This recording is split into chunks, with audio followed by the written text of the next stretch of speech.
Hey everybody, this is Cameron from Obnoxious Anonymous, and welcome to the Twin Peaks Thought of the Day. Today is Thursday, July 21st, 2022, and my guest today is someone who has not been on here in the longest time, certainly not since he started growing his hair, and that That's is actually true. Joel Bocko from Lost in the Movies. Now, I had recently done a show with you about Queen of Hearts a couple weeks back, but it has been a long time since you've been on this channel, so I wanted to welcome you back and thank you for talking David Lynch, Mark Frost, Twin Peaks, and all that with us. Yeah, that was fun. We did on YouTube, on my YouTube channel, and then on my Patreon split.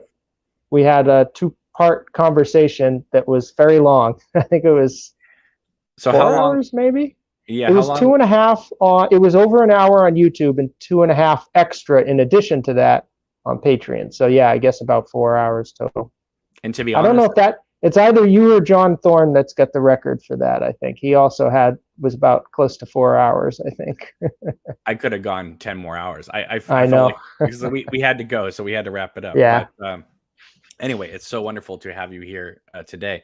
So there's a number of topics we need to get to because I haven't done one of these videos in a while, so we got a lot of backtracking to do here. First up is we have the unfortunate double passing of both Julie Cruz and Lenny von Dohlen, who we all know who Julie Cruz is, but Lenny von Dohlen, of course, played Harold Smith on Twin Peaks. Let's just start with Julie Cruz. Obviously, I don't know if you followed her on social media, but she disappeared for a long time, and then she came back, at least on Facebook, and said, I'm back on social media, and everyone was like joyous and super happy. And then it was like 2 weeks later, we hear that she passed. Yeah. Was it a long illness or? I don't know. I've heard different Okay. things, Yeah. and I don't know which one's official, so I don't want to say which one. I Right. do know, I Yeah. do I do know that she was sick for a long time. Yeah. Yeah. So, That's good. but what is that ticking sound? You hearing it on my end? Yeah, It might be the fan, but you said you weren't hearing it before, right? It's been I on the wasn't whole hearing. time. All right, well here we go. We're good Okay. now. You got to watch out for the fans when talking about I Twin know, Peaks. right? Twin Peaks. It's just one of those diabolical things. So, but Julie Cruz, she was somebody who, David Lynch didn't know her at all. She was brought in by Angela Badalamenti for Blue Velvet because Blue Velvet had such a small budget they couldn't afford the song, "Song of the Siren" that he eventually used in Lost Highway for the Jeffrey Sandy dance sequence at the party.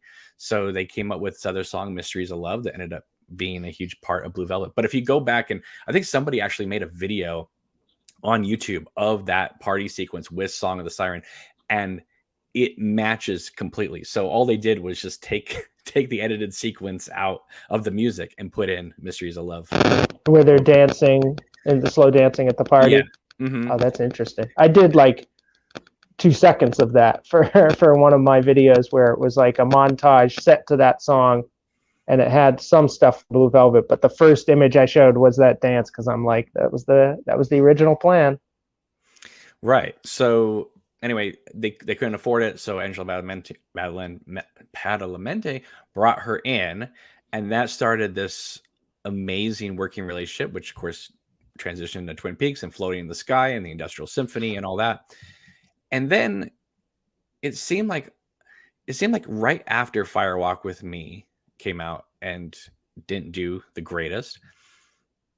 It seems like, I mean, I don't know all the backstory, but it just seems like, David Lynch really cut ties with almost everybody from that world. Like he didn't work with Kyle for, 20 years after that.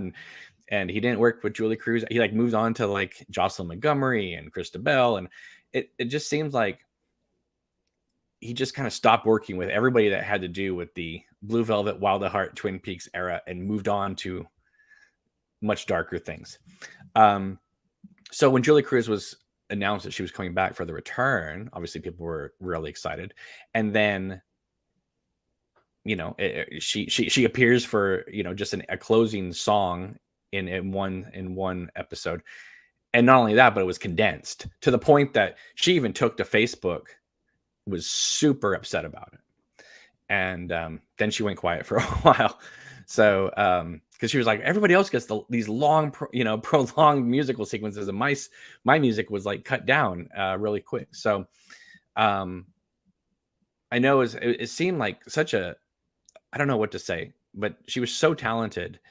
And it just seemed like once Lynch was kind of done working with her, she seemed to just kind of go away.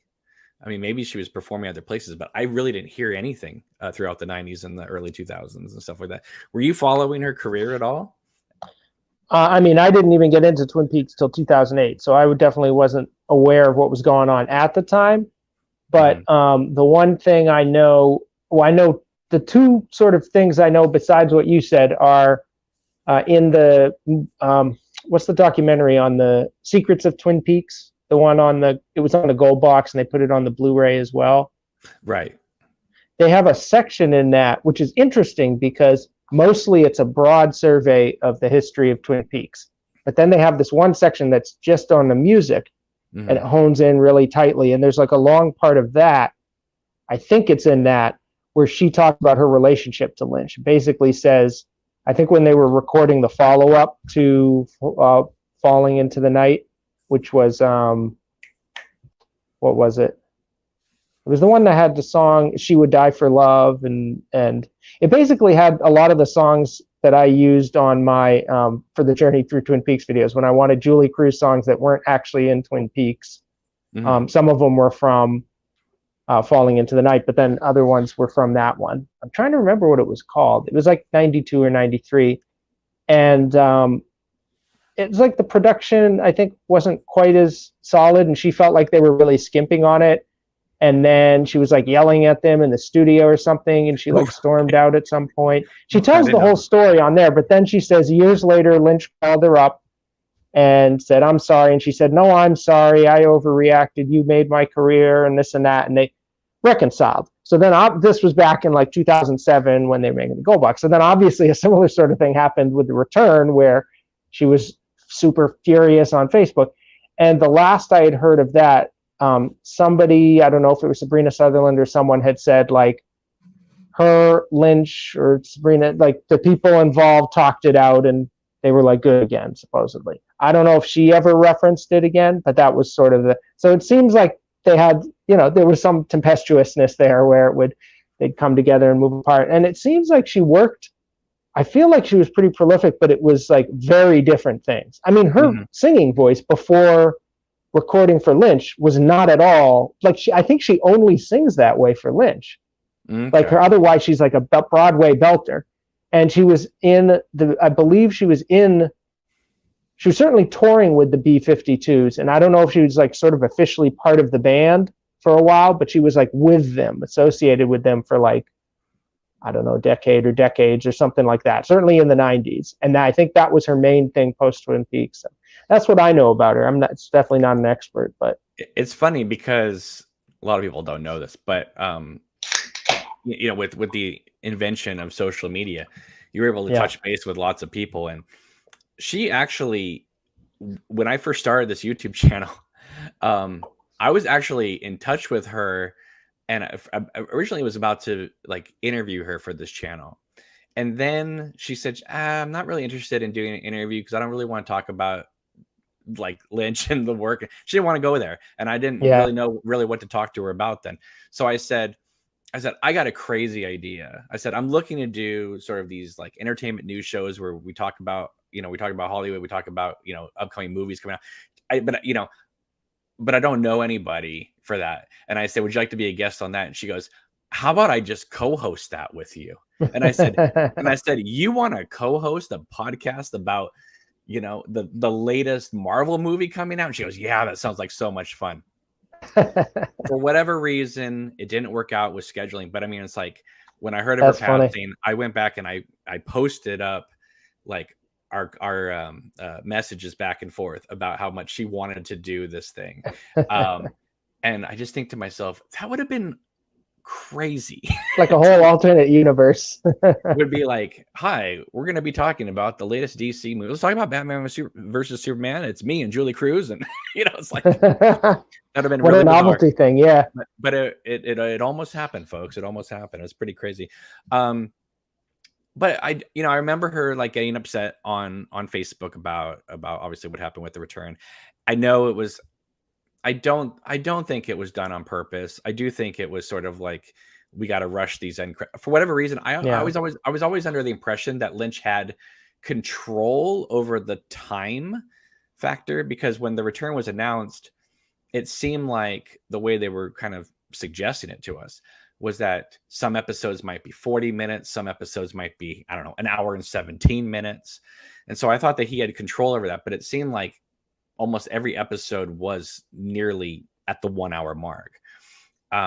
So it seemed like that's why it was kind of rushed. But I remember that closing night where it was, episodes 17 and 18 back to back, going, wow, that was rushed. Like all of a sudden Laura's disappeared from the woods, very. Julie Cruz is singing, and then the credits were rolling, and it was off to the next episode. It's like, what is going on?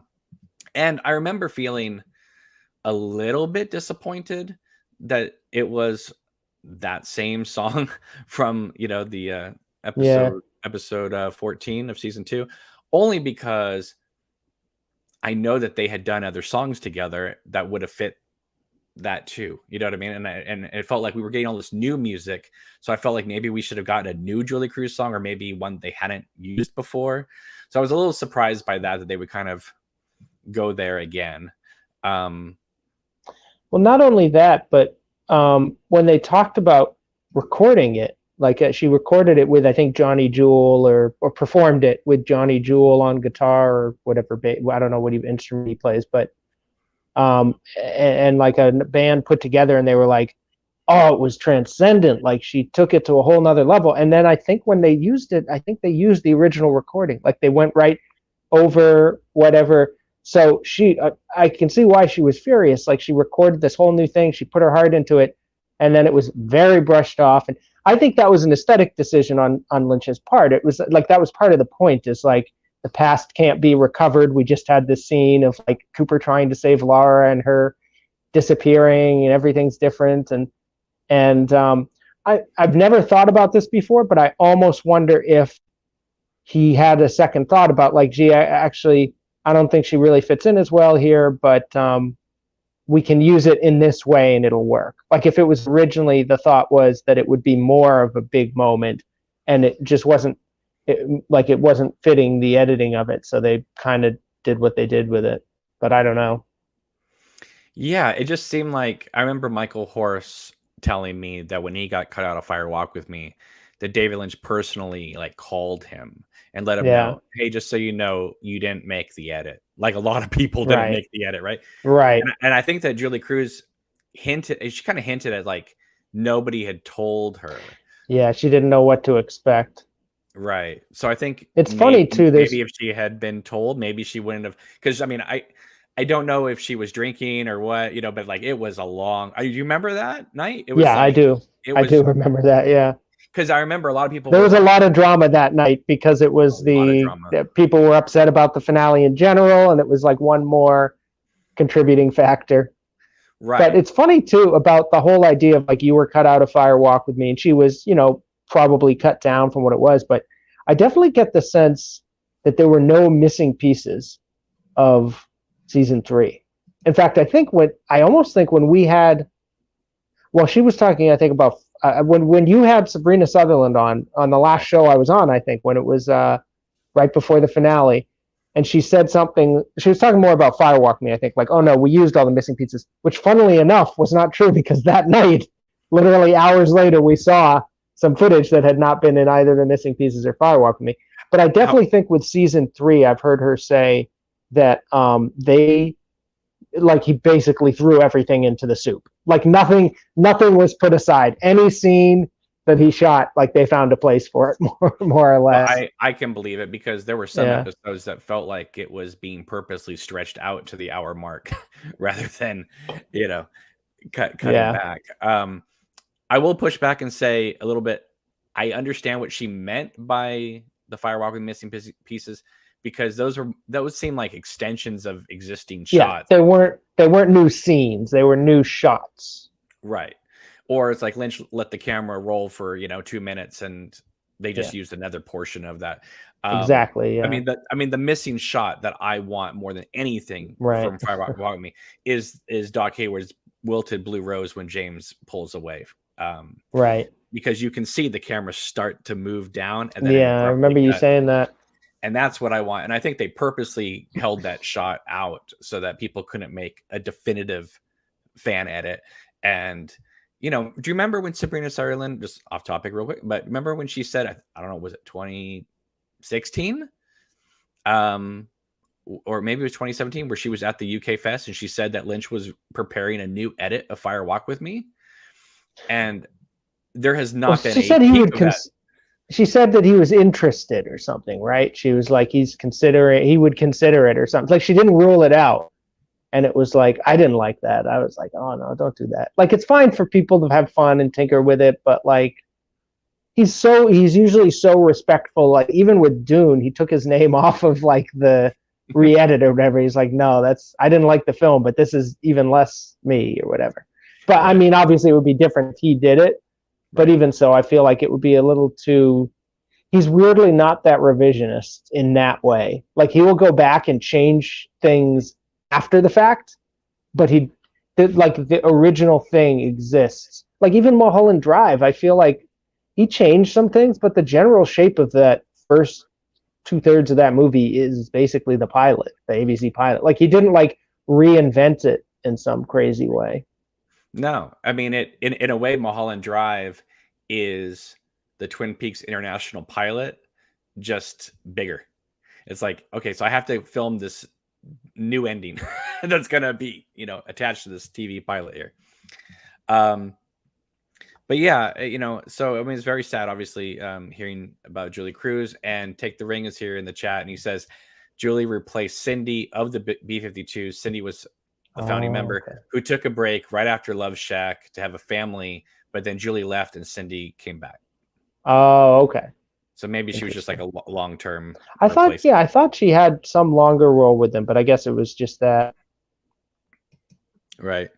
All right. So the next person who passed away was Lenny von Dohlen, who of course played Harold Smith. And I, as a young kid, remember him from the movie Electric Dreams with is that yeah, I think I know the one you're talking. I haven't seen it, but when I was doing the Harold character study years ago, I was like looking into that and reading about it. It's funny because Virginia Madsen is the voice of the computer. Yes, it is that one. Right? Okay. And then a couple of years later, she's in David Lynch's Dune. And I believe Harold Smith was a Harley Payton contribution. I think he pitched that. And I'm so glad he did, because I think Harold Smith is a fantastic character. And when I heard he was coming back for Fire Walk With Me, I was like, he has to be in Fire Walk With Me. How can he not be in Fire Walk With Me based off what we knew in the series? Obviously,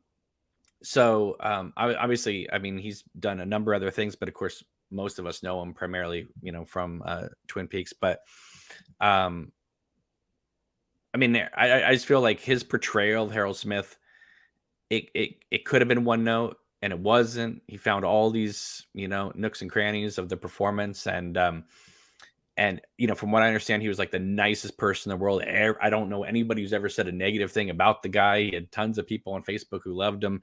So I was really shocked and surprised to hear of his passing. But I guess he, like Julie Cruz, was sick for a while and just didn't let people know about it. Yeah, I don't know. I don't. Trying to think what else I saw him in. I mean, obviously the Psych episode where he plays the sheriff / Can I spoil it? No. I'll let people still be surprised by Psych. But yeah, he has other stuff going on in that. And then I can't think of what else. I always enjoyed the Harold storyline. I feel like it gets knocked by some people, but to me it was the one part of early season 2 that not only kind of stuck to that core idea of season 1 of Laura is this mystery glue kind of holding the town together. It actually went even deeper into it. It felt like kind of the most logical extension of season 1 into season 2 to me. So It's like that, and I love Harold's theme. That might be my favorite piece of music, certainly from the show. I just and all the variations of it. They got the one where Josie is in Harry's arms in episode 17. There's the one I really might be my favorite one where I don't remember when they use it, but they use it also on Blu-ray when they're doing the montage, like the DVD menus. The one that's for like the places around town, right? And they're like showing the high school and all that. Like, oh, that just puts me in the mood so much. I love that. It's so good. Oh yeah, I mean, I'm gonna wait for this. There it goes. Waiting for the skipping to stop. Like even in my film, like I connected Annie to Harold Smith. Because when she talks to Major Briggs, right. You have one of Harold Smith's themes playing. When she's in the Black Lodge, she sees, Harold Smith's feet.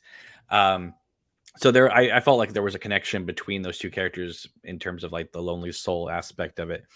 One of my favorite stories I ever heard about Lenny von Dohlen on Twin Peaks, specifically Fire Walk with Me, was that after they filmed a take or so of the, scene on the couch with Laura, that after the scene was over, that he looked over and saw it. And this is his words. David Lynch was doing a leprechaun type of jig behind the camera from being so happy. I'm going to go a step further and say that I wish they hadn't killed off the Harold Smith character in season 2. I think that there were definitely, I know they probably felt trapped with him being in the house, but I think they could have done something even more with the character. I don't know what, but I feel like there was stuff there.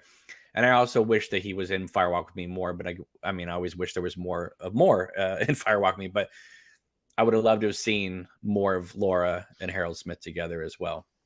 I just felt like he was a great character, and the dynamic he had, whether it be Laura or Donna, and I mean, compare his performance with Cheryl Lee in the show as Maddie, with her as Laura.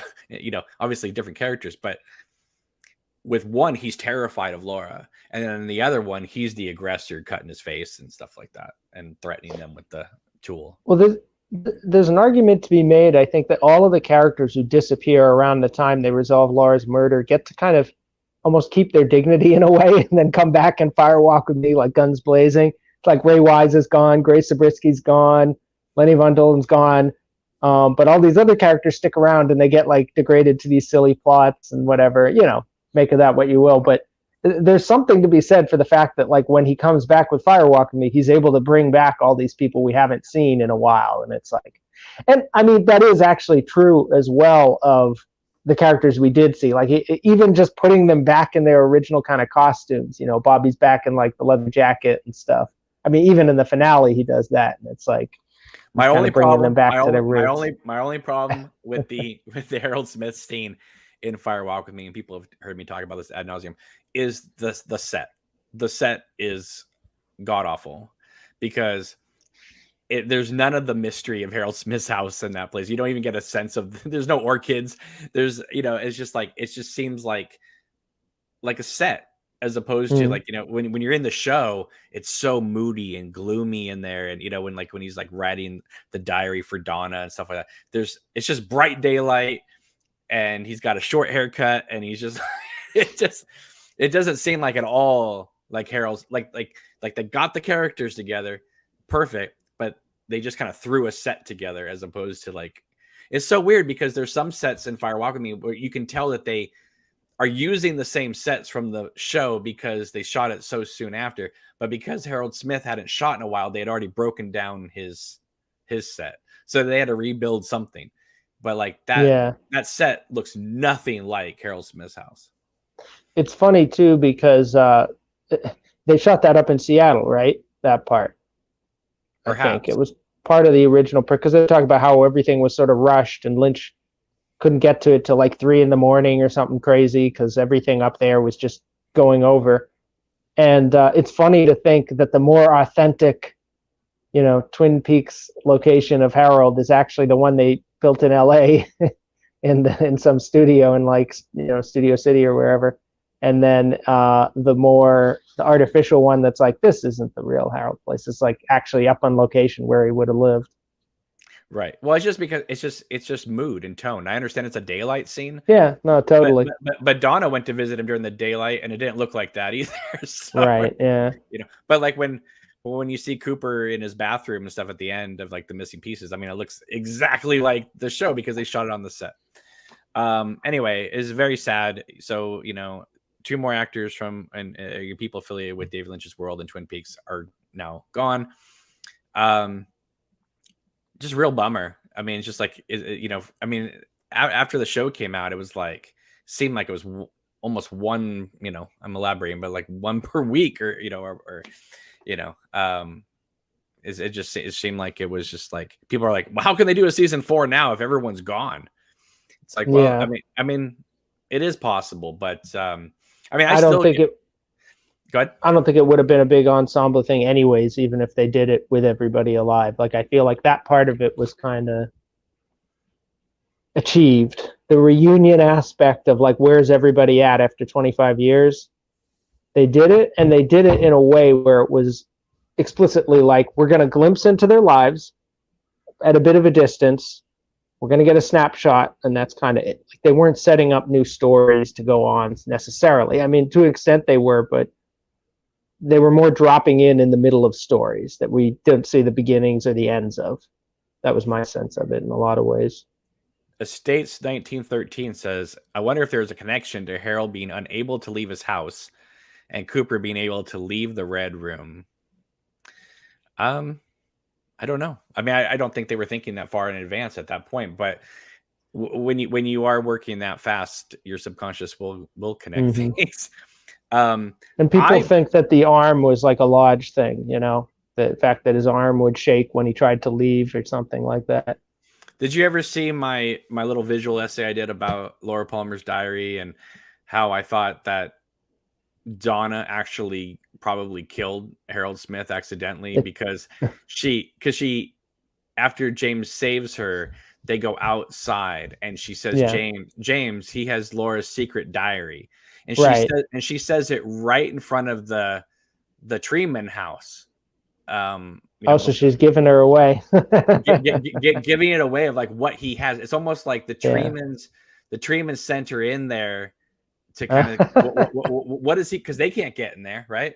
Yeah. So it was like, well, what do they want, do you think? That's a whole question. It's like, what are the Tremonts kind of looking for in all of this? Because it's sort of ambiguous. Well, I kind of think it's just one big conspiracy of the Black Lodge to get Cooper in there, you know. So you feel like Bob and the little man are working together even, and the Tremons, and other than the giant, I guess.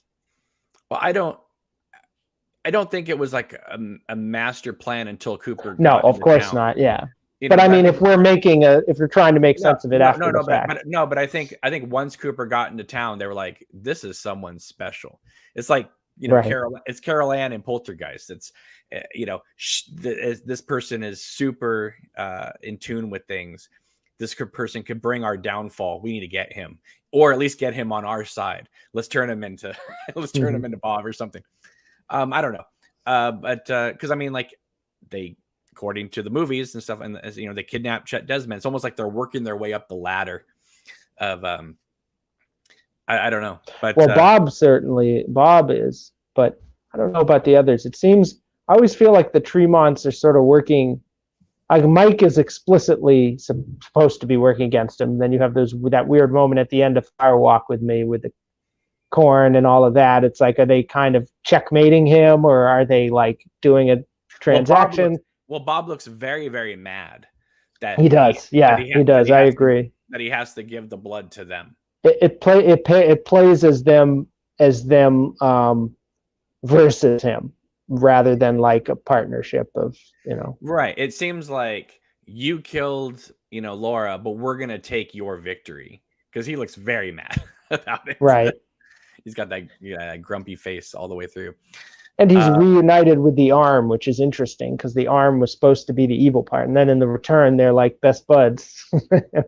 Philip Gerard and the evolution of the arm, they're like hanging out together in the Red Room. Damn Good Coffee Time in the chat says the poltergeist connection with the TV static is a good one. Yeah. Estate says, what exactly is the convenience store? I don't know. I mean, I think there's a lot of things where it's like you come up with your own interpretation of stuff. To me, I just feel like the convenience store is it's sort of their hangout place. It's like when they hang out at Docks and West Side Story or something like that. It's just like that's their little meeting spot. But I don't know.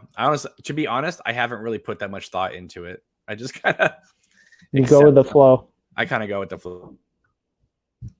All right. So next up is the announcement by Criterion that this October they're going to release the 4K edition of Lost Highway that we all knew was coming. Next year, they're going to be releasing Inland Empire. No word yet if that will be a Blu-ray or a 4K. I kind of hope they just go for it and just put it out on 4K. But they may just kind of stay with the Blu-ray. But anyway, for Inland Empire? Yeah. Just go all out. Gotta see every pixel as a square. They can't blur together. Anyway, they announced the Lost Highway 4K edition. This was something I was looking forward to hearing about because this is all I have is the Laserdisc. I did have the Kino Blu-ray, but I kind of knew that they were going to be eventually releasing on Criterion. Criterion told me a long time ago that they were planning on releasing all of Lynch's films, and I saw John Thorne on Twitter the other day say, we'll never get Dune or The Straight Story. And I said, don't, because I heard that they are making a deal with Disney now. So if that happens, they're at least because they don't just they don't just want The Straight Story. They want Song of the South. Okay, they want Watcher in the Woods. They want. Can you imagine? Wow. Some of the Disney stuff that's been in the vault for like decades. That would be interesting. That's what I'm talking about. It's like they don't want to put out Tarzan. They want to put out the stuff that Disney won't touch, which would be exciting. But anyway, so Straight Story might come via Criterion eventually, but you can get an excellent Blu-ray from Australia from Imprint Films. And did they put out Wild at Heart? No, they haven't. Okay, no. So they've done Eraserhead. Oh, you're talking about Criterion. Criterion. Eraserhead, Elephant Man, Mulholland Blue Drive. Velvet. Oh, they did put out Elephant Man. I wasn't sure. Was that a recent one? Yeah. I don't keep track of them hardly. I still get their email updates sometimes, but it's only a Blu-ray. But eventually, the 4K is going to come out because they released the 4K overseas. Do they even release stuff on DVD anymore, or is it all Blu-ray now? No, they do, because I bought stuff on DVD actually in the past few years that was like recent release. Right. So there's Mulholland Drive, Blue Velvet, the Art Life? Art Life. Yeah, I have that. So I all like those, that a lot. But so here's the thing. So here's how I feel about. Did you see what's on the Lost Highway disc or not? No. All right, hang on a second. Here we go. I gotta tell you. All right. So here's what they announced with it. New 4K, obviously, alternate uncompressed stereo soundtrack. You get the 4K disc, and you also get a Blu-ray of it. Pretty as a Picture, the documentary will be on there, which if you guys have not seen this documentary, Pretty as a Picture, I mean, I'm excited to have that on Blu-ray. That's nice. Reading by Lynch and critic Christy McKenna of excerpts from the book. Archive interviews with Lynch and actors Patricia Arquette, Bill Pullman, and Robert Loggia. English subtitles, and an excerpt from the book Lynch on Lynch. And that's it. And kind of bare bones, I got to tell you, I'm super excited. A few of them have been like that. A few of their Lynch Criterions, right? Right. So this is like they don't go all out with these special features for whatever reason. But they did with Mulholland Drive, and they did with Blue Velvet. Mulholland Drive, they definitely had some interesting stuff. I do remember, but it wasn't like a ton of stuff, right? It was but it was enough. I mean, the only thing they could have made it perfect was if they had released the pilot with it, right? Right. Yeah. But Elephant Man, the overseas version has more extras. And Art Life had nothing, and Elephant Man barely had anything. Oh, I already talked about Elephant Man. Blue Velvet was good though. They had a lot on Blue Velvet. Blue Velvet that was great. A good one. Eraserhead was great. The only thing Eraserhead didn't have was the Cowboy and the Frenchman short film. It had all the other short films on there. Oh, they couldn't get that? Wow, that's surprising. But that one wasn't included on there. But and Fire Walk with Me, terrible extras.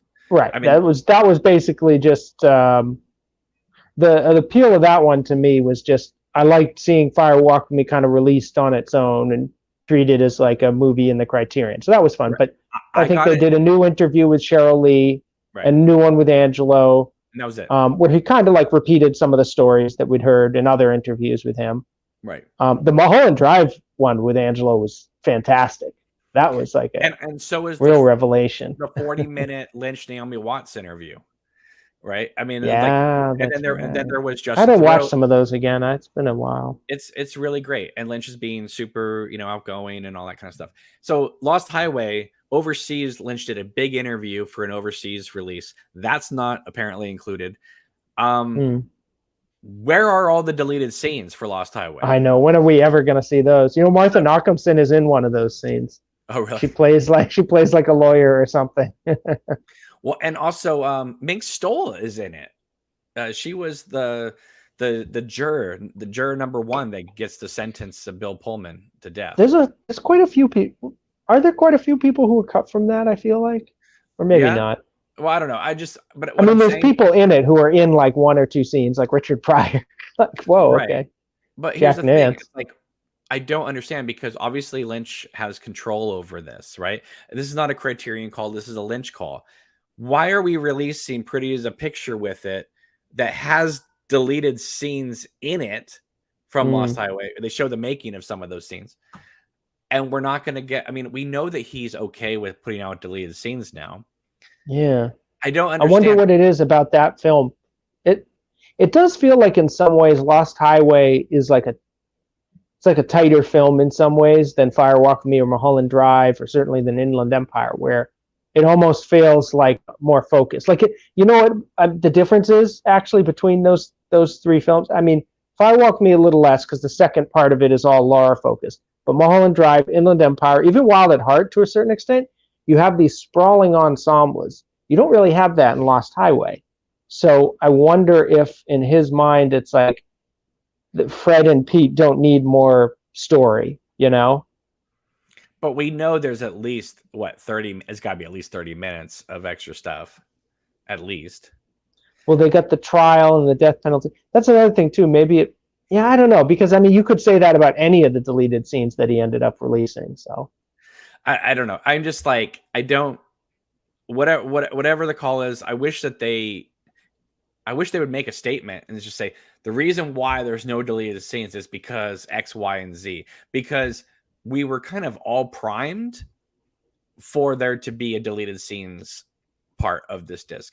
And I even saw John Thorne on Twitter saying, I'll wait for the sale. Yeah. And that's how I feel. It's like you put an hour deleted scenes of Lost Highway on that disc. That's a day 1 purchase for me. Yeah. But now I'm like, I have everything that you are giving me except the 4K image. I can wait for a sale. And why do you think it is that he did release Wild at Heart deleted scenes on a super rare collection? And then maybe I'm wrong about this, but they've never been released other than that, right? Other than the lime green weird grab bag from 2006 or something. No, Wild at Heart is on the Shout Factory Blu-ray. Oh, they put on the deleted scenes and all that? Yeah. Oh, okay. But they're not cleaned up like Blue Velvet. Oh, okay. Interesting. So Blue Velvet was cleaned up. Yes. Missing Pieces cleaned up for Twin Peaks, Fire Walk with Me, and then re-edited. More things. Re-edited too, not just cleaned up, re-edited. Yeah. Yeah, and treated as almost a separate feature, which the Blue Velvet is actually surprisingly to that degree too. And the Inland Empire one, More Things That Happen, is definitely that way. I remember I saw that a few months before the Missing Pieces, and it was like kind of a template for what that would be, of like we're almost telling another whole story with the footage in like a different style, like not the style of the movie, like more pared down, but like You know, not just like here's a deleted scene that looks crappy with like the time code imprinted on it or something. And I also feel like they had to get those missing pieces out first because so much of season 3 is based off those missing pieces. Yeah. So yeah, so am I excited about a Lost Highway release? I have been for a while. I gotta tell you, it's one of my. It kind of is on the lower of my like movies I like by Lynch.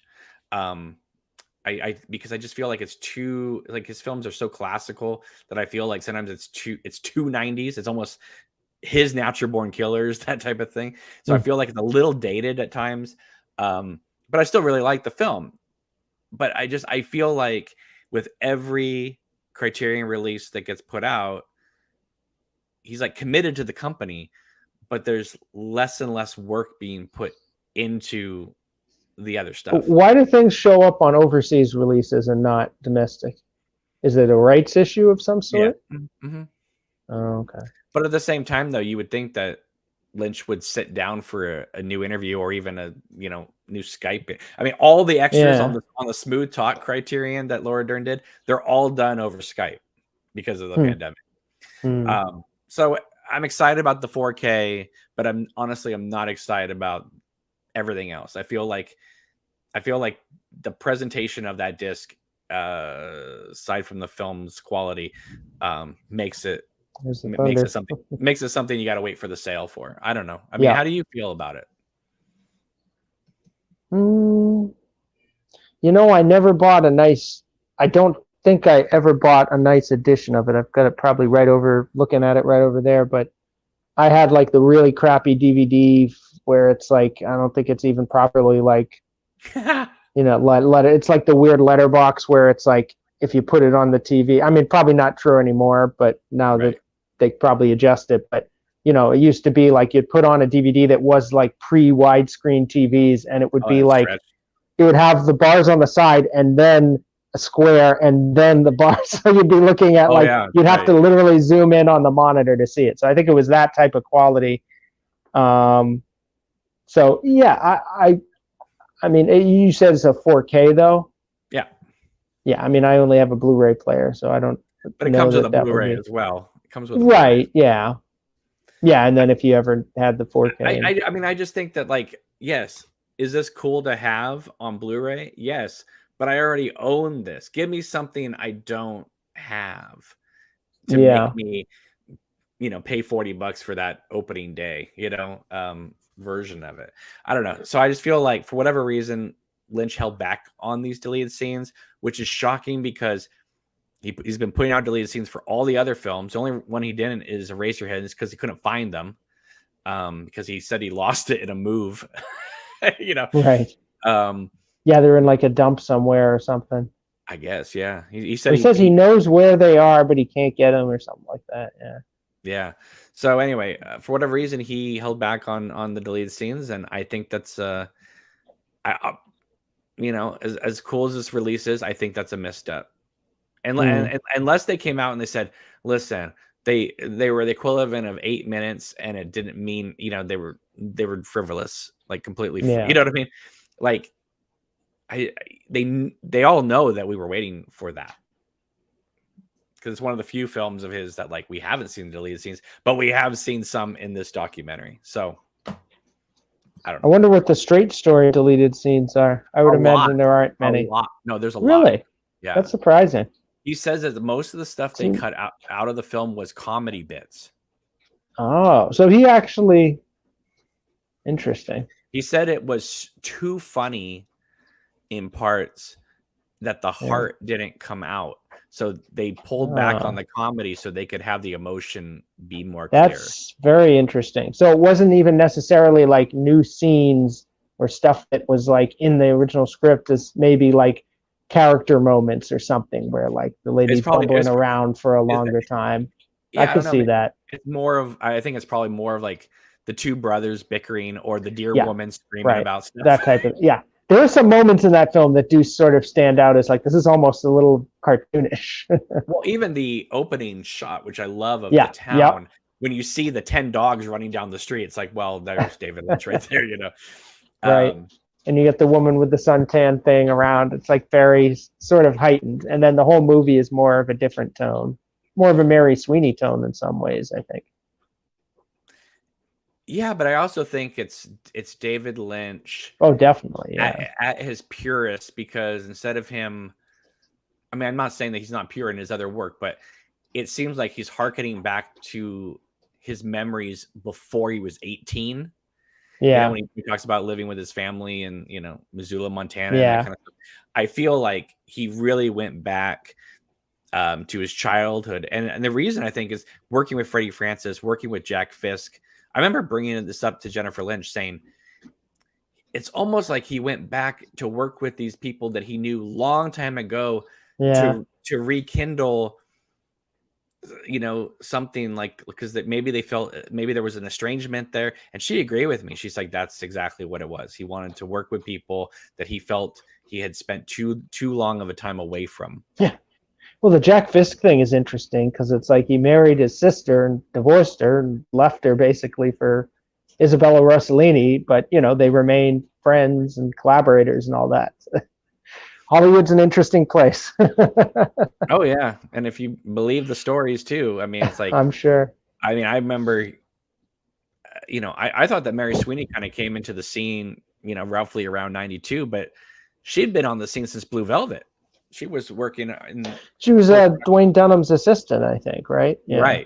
Right. So I mean, there's always been rumors that like he was with Mary Sweeney for a bit longer than what we all thought. So than like before Twin Peaks or something. I don't know.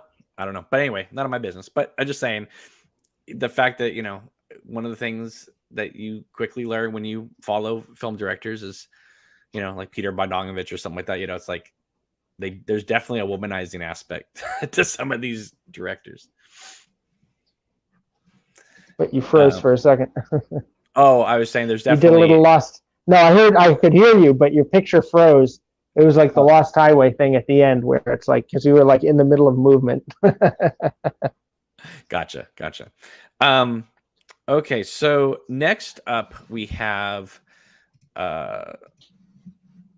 this is kind of a cool thing. So on this Sunday, why am I getting all these?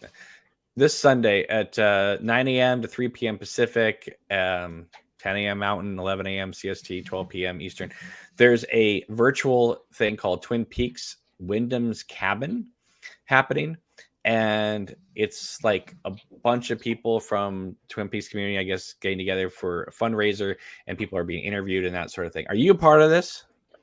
I'm a part of something to do with this, but I don't know if it's this or a side, like a commentary on it or something. I was contacted by, I think, John Bernardi from the 25 Years Later site that I'm recording a podcast with him and someone else, I think. I think that's a different thing. But I don't know the details. It was definitely related to this thing because it's a Wyndham's Cabin adjacent thing. But yeah, I did not know it was this Sunday. Interesting. Yeah. It's somehow it's in some way adjacent or involved with this, but if ticket, I'm not getting a slice of those ticket prices, so I don't know how deeply it's involved in. No, man, so that's interesting. Wow. I was contacted to talk about my film, and cool. First they booked me for 15 minutes, then they booked me for 10 minutes, and now it's like a 30-minute roundtable with me and other people talking about. I don't know. That's so. It must be the same thing because that's what the thing is. It's a roundtable thing of like John and some other podcasters or something. So, right. So are you? Is it other people who made fan films or just Twin Peaks fans in general? I don't know. I bet I don't think they're. It's not like they put me with like Thor Omley and stuff like that. It's like a bunch of other people. Interesting. But I'm excited. I'm happy that I'm at least being acknowledged. Yeah, no, that's cool. I to be honest, I got the sort of the notification of it or whatever, and I kind of stay away from Facebook in general at this point. Like I just don't. It's too like I feel like Twitter. I'll get in. I'm trying to do it less, but I'll get in like political arguments and stuff. But they're people. They're strangers who I'll never talk to again. Facebook, it's like all people. It's like my family, and then people I went to school with, and people I met online. It's like it's too messy. So it's like I never go on there. So like they were telling me about it, but I didn't know it was this wide. I didn't know it was this big of a scale of a thing. That's pretty cool. Yeah. No, I thought it was just a small Facebook gathering or something. No, I mean apparently it's gonna be several hours. Interesting. Twin Peaks conference. Wow. Yeah, and I'm sure it's like I think it's a bunch of different things all thrown together. I don't even know, everybody who's involved. Obviously, that's why I'm asking you if you're. Maybe I'll have to break. No, I know less than you do. Maybe I'll have to break my Facebook fast. But that's anyway. See, the problem with that is then I haven't been on since 2019. So we go on there and there'll be all these messages and notifications, and then at that point, it's like somehow if I'm not on there, I don't feel like guilty about not responding. But if I do go on there and I stay on there and I'm like posting something, it's like, well, now I have to kind of like look through my archive of people. I went through there once and Facebook like reorganized at some point. So like things were like tucked away in different folders, whatever. And this was probably like 2014 or 2015. And I was like finding stuff from like the first days of Facebook that somebody had sent me a message like in college or something. It was like, oh, this is crazy. And at the time I was still for some reason a mindset of like, oh, I'll respond to. So I was like responding like 10 years later. Hey, just saw this now. Well, I'm happy you're a part of the conference. I'm on at 1:30 Pacific time. If anybody's interested, and then obviously go on Facebook and just look up Wyndham's Cabin, and the Facebook page should show up to tell you more about it. But I want to let you guys know that that's happening this Sunday. I wonder if I can do that on the phone too, because I was talking to the person. You will be. Oh, good. Yeah, because I was talking to the person. I was warning them about all my like technical difficulties with my laptop. I'm like, you might have to go on without me if I can't do blah blah blah.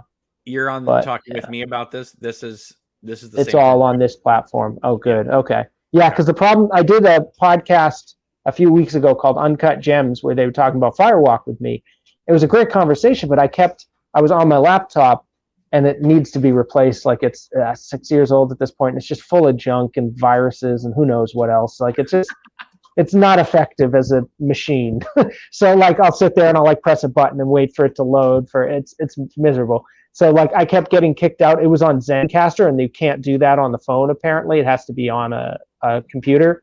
So I kept getting like booted out and come back in. So they had to like re-edit they recorded some stuff later and then like re-edited it back in. It was like, so I'm like, now I'm like extra cautious warning people beforehand. I'm like, just so you know, like I haven't, pretty soon, it's next few weeks I got to do it. Because the other thing too is once I get a new laptop, I have some like video projects I want to work on where it's like, I don't know how I did the Twin Peaks stuff on there. The last one I had 1 million clips from other shows, from like YouTube videos about Twin Peaks. And it's like, you got to like copy each one and it takes forever. So it's like, if I want to do another thing like that, like I got to have some different setup. So anyways, yeah, that's good. I can do it on the phone. So. All right, so let's move on here. We have Daniel Knox's. Now, if you don't know who Daniel Knox is, he helps program films for the Music Box Theater in Chicago, which people I know have said that it's the happiest place on earth. Anyway, so he is scheduling another David Lynch weekend on August 6th and 7th. Editor Mary Sweeney live Q&A for That's very cool. 4K. They got her to come out of the shadows to talk about. The last time I saw her, she was on a. Is that a fan? Is that the fan, or is someone like? It's the rain, and it's actually funny because it's sunny now. It stopped raining, but the rain drips from the roof onto the air conditioning unit, and it's really loud. Oh, okay.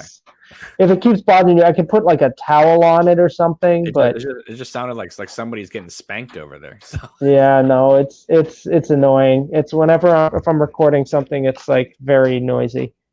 So it's just like. Yeah, so she's coming from the side. She's coming to do an interview or a live Q&A, and then they're also going to be showing a Barry Gifford documentary with a Q&A with the filmmakers afterwards as well. So, I misunderstood. I misread that. So it's a film about Barry Gifford, and the other people are talking.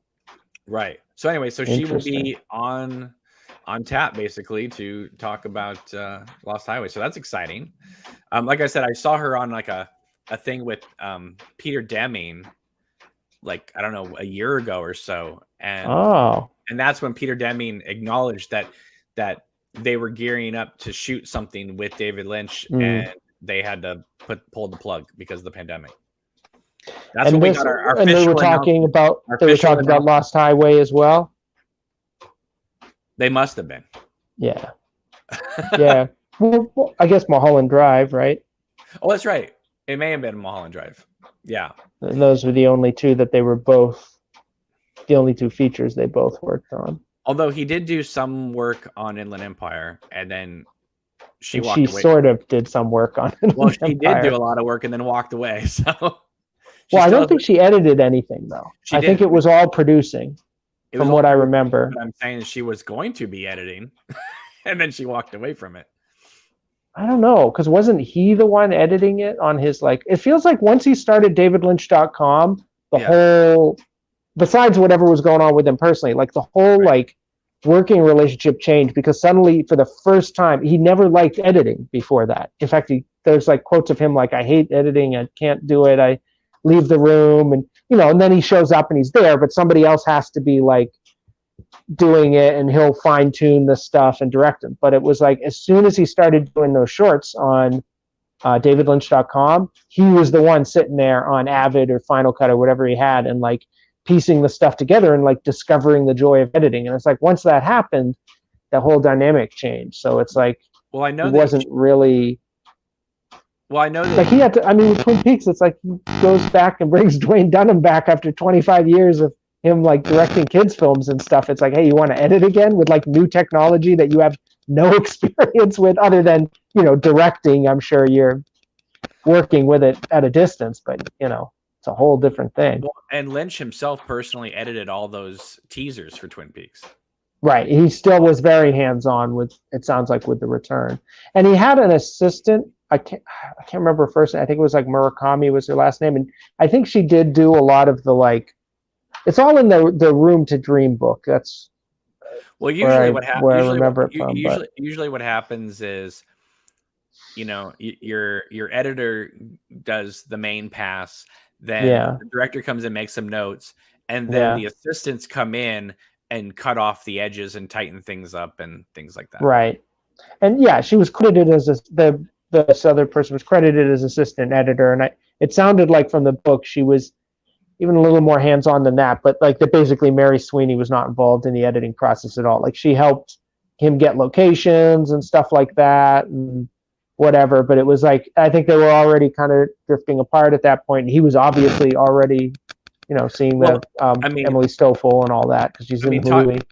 Yeah. So, but it just seems like, did he meet her on that movie, or did he meet her before the movie? He met her. There was an art project he was doing, and so she and her friend came to do it, and they hit it off, and the rest is history, I guess. Well, I just remember when I heard that he married Mary Sweeney, and then it was like 2 months later they got divorced. Yeah, it was like it was some sort of legal arrangement where it's like, if we ever separate, word of honor, like, we're going to marry so that we get benefits or something. That's what they alluded to. And I think it was actually, I don't remember how much they discussed that. I'm actually looking at it right here, because this phone is resting on like a bunch of books.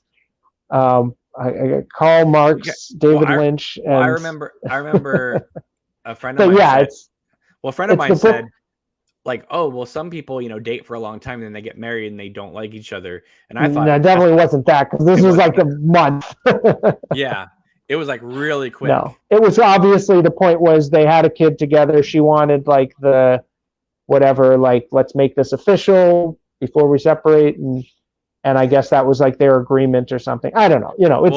This was in one of the earlier biographies, I think. Right. Well, the Greg Olson one. What a wonderful transition you're about to give me right now, because the only woman that David Lynch dated for a long time and didn't marry was Isabella Rossellini. Right. Yeah, you had something about her, and so Isabella Rossellini and Willem Dafoe. Oh yeah. Just recorded a a podcast together. It just dropped today on the A24 podcast, in which they I'll have talk to about download that. David Lynch and Wild at Heart. So that would be interesting. That would be very interesting. I mean, Now- both of them are interesting people. Like, they're not just like good actors. They're like, I feel like, I mean, I know a little less about Willem Dafoe, but certainly like Isabella Rossellini, just her whole whole life, yeah, and but the marriage of Hollywood and like Italian neorealism and all of that. But Willem It's Dafoe's pretty had, wild. I mean, he's had one hell of a career. I mean, it's Oh just yeah, incredible. yeah, totally. I mean, anybody who could go from Speed 2 to Antichrist, you know, and Platoon to Crybaby to Wild at Heart, like just, Boy, I'll tell you, in the 90s, we were like spoiled with good, like creepy villain actors who were also just like some of the best actors of all time. Like John Malkovich. It's like, and as a kid, I grew up like, oh, these are the guys who play the bad guys in like In the Line of Fire or something. Like, no, these are like actually like tremendous thespians who also have a bunch of movie roles that are not simply like, I'm the bad guy in this action movie. But, Right. you know, they're there for that when you need them for that too. It was like him, Willem Dafoe. Who's the other one who was in that mix? Of Hopper. like what? Hopper. Yeah, Dennis Hopper? yeah, you could put Dennis Hopper in that category for sure. Who else? There's like, but Hopper was a little different because he was a little more like clean cut looking. Like Willem Dafoe and John Malkovich kind of had those like memorable faces, you know, good sort of villain face. I actually rewatched In the Line of Fire recently, just randomly because it had floated at the top. I still get the Netflix DVDs. Right. So I still have cues that I made like in 2005. And this was like floating kind of near the top of that. And I was like, yeah, I haven't seen that in a million years. That was fun. But yeah. It holds up. I mean, it was, you know, that movie was greenlit based off the success of Oliver Stone's JFK. That makes total sense. Yeah. Now tell me this. Was that the last movie? I could be way off about this. I'm maybe not thinking of a bunch of stuff. Was that the last movie Clint Eastwood did that he didn't direct?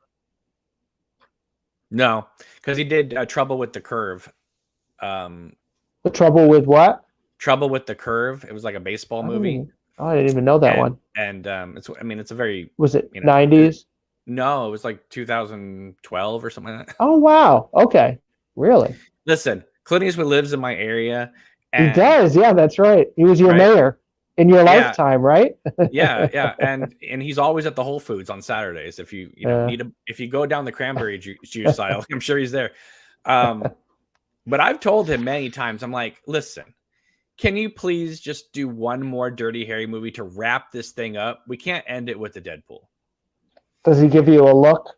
Does he give you the Dirty Harry look when you say that? No, because here's the thing. Because when Gran Torino was being made, it was being talked about. It was going to be a Dirty Harry movie, and then it came out and it wasn't. But originally, it was sort of like the Mark Frost Secret Lives of Twin Peaks. It was like pitched. It was pitched out to the world as like it's going to be this, and then it ends up being something entirely different. So I gotta see it. I'm sort of like hit and miss with Clint Eastwood in terms of both what I've seen and also like overall as a director. There are things about him that kind of like annoy me. Like Mystic River was a film that always like annoyed me for some reason. It was like so acclaimed and people loved it, and I was like, I don't know. Like he has certain habits as a director that are like sometimes drive me nuts, but I also like, you know, kind of, you can't not respect this guy. He's like 92 years old. He just makes like a movie every year that's like whatever movie he wants to make. Like I remember people were joking recently, they were saying like, you know, like Clint Eastwood's last movie will be like the Kyle Rittenhouse movie. And I was like, well, that's not quite fair. It would be, he would release the Kyle Rittenhouse movie, and at the same time he would release like a movie about like, I can't remember, it was a better example than this, really like a movie about like AOC winning like the primary or something, and they'd be like released, they'd be like the Flags of Our Father and the Sands of Iwo Jima of like the American Culture War, and he'd direct both of them. Like, well, that's the at thing. the same time or something. Like Sands of Iwo Jima, you can't believe that he directed that film, right? But he's known for 3 takes. That's it. I mean, if you do 4 takes, for sure. He's you know. Anyway. I gotta see at some point. I really want. I've seen parts of it on TV, but I'm kind of fascinated by the phenomenon of American Sniper, both because that guy himself was so weird. Like he was such a kind of, you know, he was like this like seen as this heroic figure, but man, did he have some freaking, I mean, he talked about like, oh, I shot looters in New Orleans stuff, which also weirdly turned out like not to be true. It's like, so you boasted about like killing random people. Okay. So like, he's this weird, fascinating guy. And then the fact that that movie came out and it's like the only film of the past 2 decades to be like, I'm probably exaggerating somewhat, but it's like one of the few films to be like not an action blockbuster franchise movie, to be like a mega hit. Like it made hundreds and hundreds of millions of dollars. It was like the top film of like 2013 or something. But you know, so it's like also made the what was it, the God, what was that guy's name? Richard Jewell movie. Yeah, I want to say that's another one that kind of fascinates me. That in that movie he has Olivia Wilde playing a reporter who sleeps with people to get, which isn't true, right? Which isn't true. That's crazy. Yeah, and he uses the person's real name, and it's just like, I didn't. Yeah, that's always sketchy. And she's dead, right? So she's like, she can't even. Yeah, whenever you use, I feel like fictionalizing things is fine. When you're using people's real identity, you gotta be real careful at that point, because now you're kind of treading in other waters.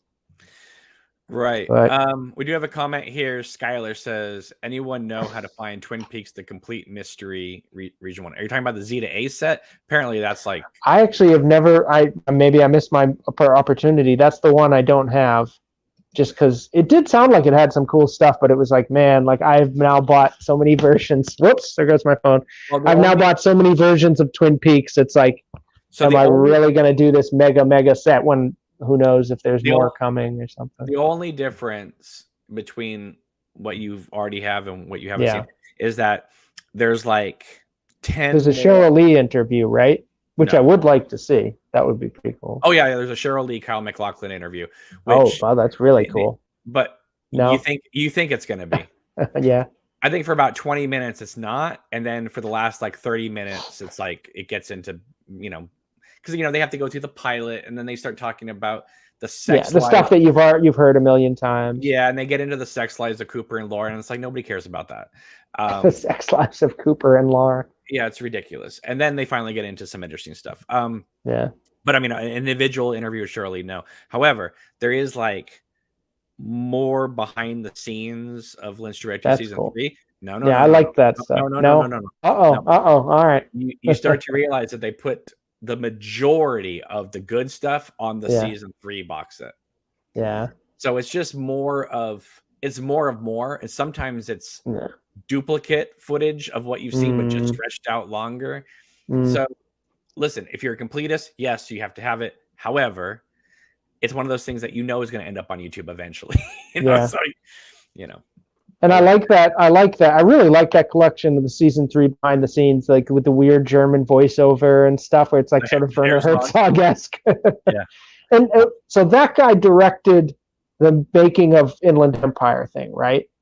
Is that what it was? Or it's like a group and The Art Life, right? Is it the same filmmakers? So no, I'm conflating like 3 or 4 different people. So Inland Empire, the disc, right? So there was the documentary one, that one. Right, there's one, right? Yeah. Then on Inland Empire disc, there's Lynch 2, right?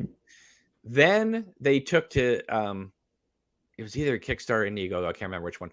They pitched Lynch 3.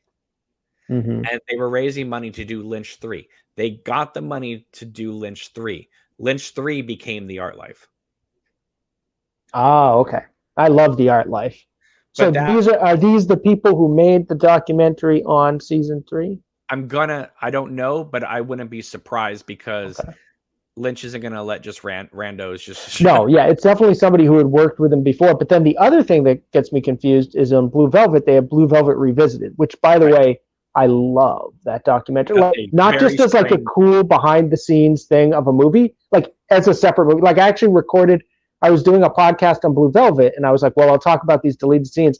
And I went so much into them in such a different way than the movie that I was like, actually, this is going to be like its own film. Like I'm treating this as a separate movie I'm talking about in addition to Blue Velvet, because it's like, it's such a weird time capsule of the time of like in a way that Blue Velvet doesn't, because it's like sort of this official production with like a frame around it and Lynch carefully, like it puts you in like 1986. And for me, it was like, that's the earliest memories I would ever have would be from that year, basically, because I was like 3 years old. So it's like this weird back thing in my brain being activated watching it, which, you know, would happen with any kind of effective home movie thing of 19. But then in addition to that, they have the weird experimental flourishes. Like, it's a very avant-garde film in a very different way than Blue Velvet. I just really enjoy that movie. I've seen it once. They use portions of or clips from it for the Mysteries of Love documentary that was but that's like a much more conventional behind the scenes right. look. But I'm saying they do kind of like when they talk about behind the scenes stuff, they show footage from that one. And in addition, even this version, Blue Velvet Revisited, I feel like is a little more conventional than what they originally did, which was a documentary called like No Time for Frank, where it was just like abstract snatches of like sound and image from what they shot. I think some of that might be in this as well, but I just love that whole project. So that's confusing because that's a German guy. So I'm like, so was that the guy narrating season 3? But I think it was the one people, not the. You would think if I knew you were going to bring this up, I would have looked it up, but I can't. I've got it right over there, but I can't quite. I think it's literally on that pile of DVDs. But let me ask you this before we jump to the next topic. Yeah.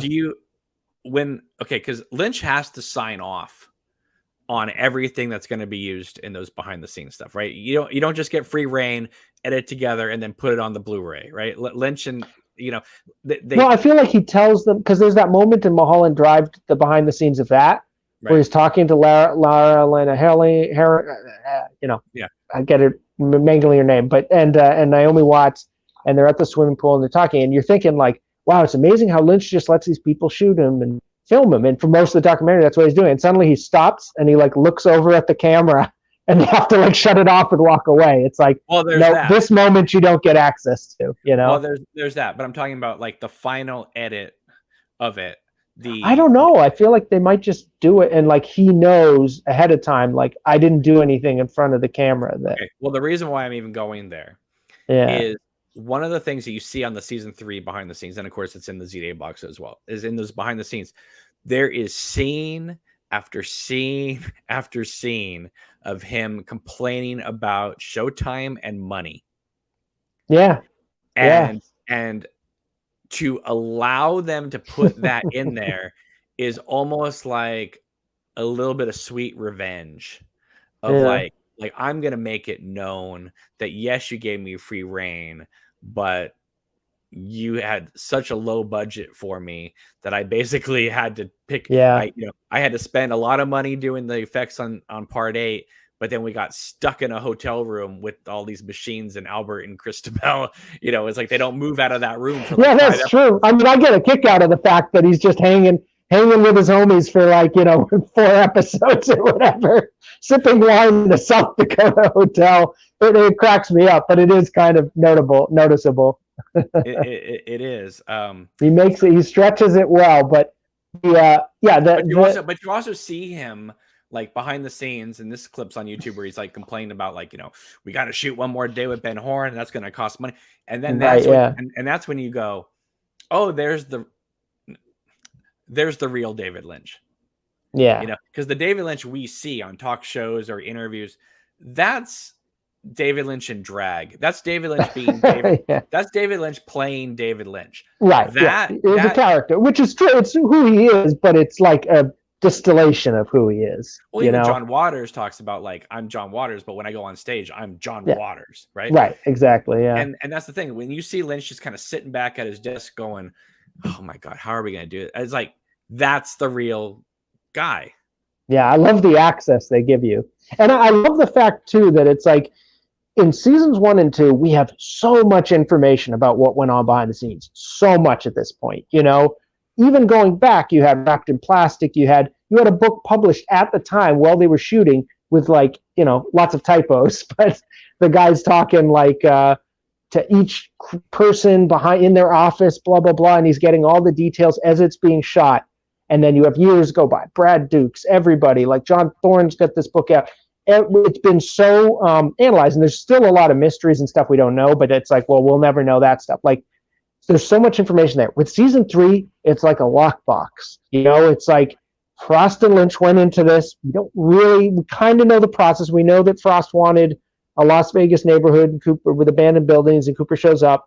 We know that supposedly they wrote the first 2 or 4 hours or whatever separate. Then they wrote the other episodes quicker, and then Lynch revised things on set, and little bits of information come out. We know a lot about the Sherilyn Fenn stuff now.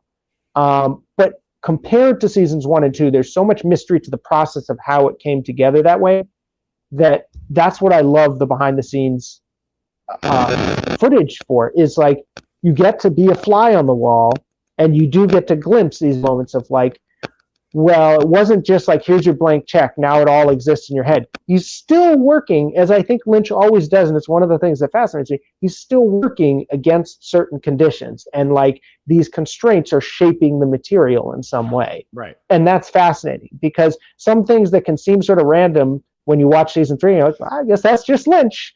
But it's like, no, there's more to it than that. There was forces working to make it that way. But I think one of the for better or worse. For one of the most fascinating things is, you know, with seasons 1 and 2, from what I understand, like each episode at the time costs like $1 million.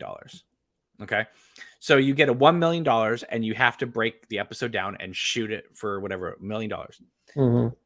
But season 3, it wasn't like they gave him a budget for each individual episode. He just got one budget, and then had to, because he said he wanted to make it as a film, he had to do that budget for the entire thing. So some things didn't get enough money, some things got a little bit more money.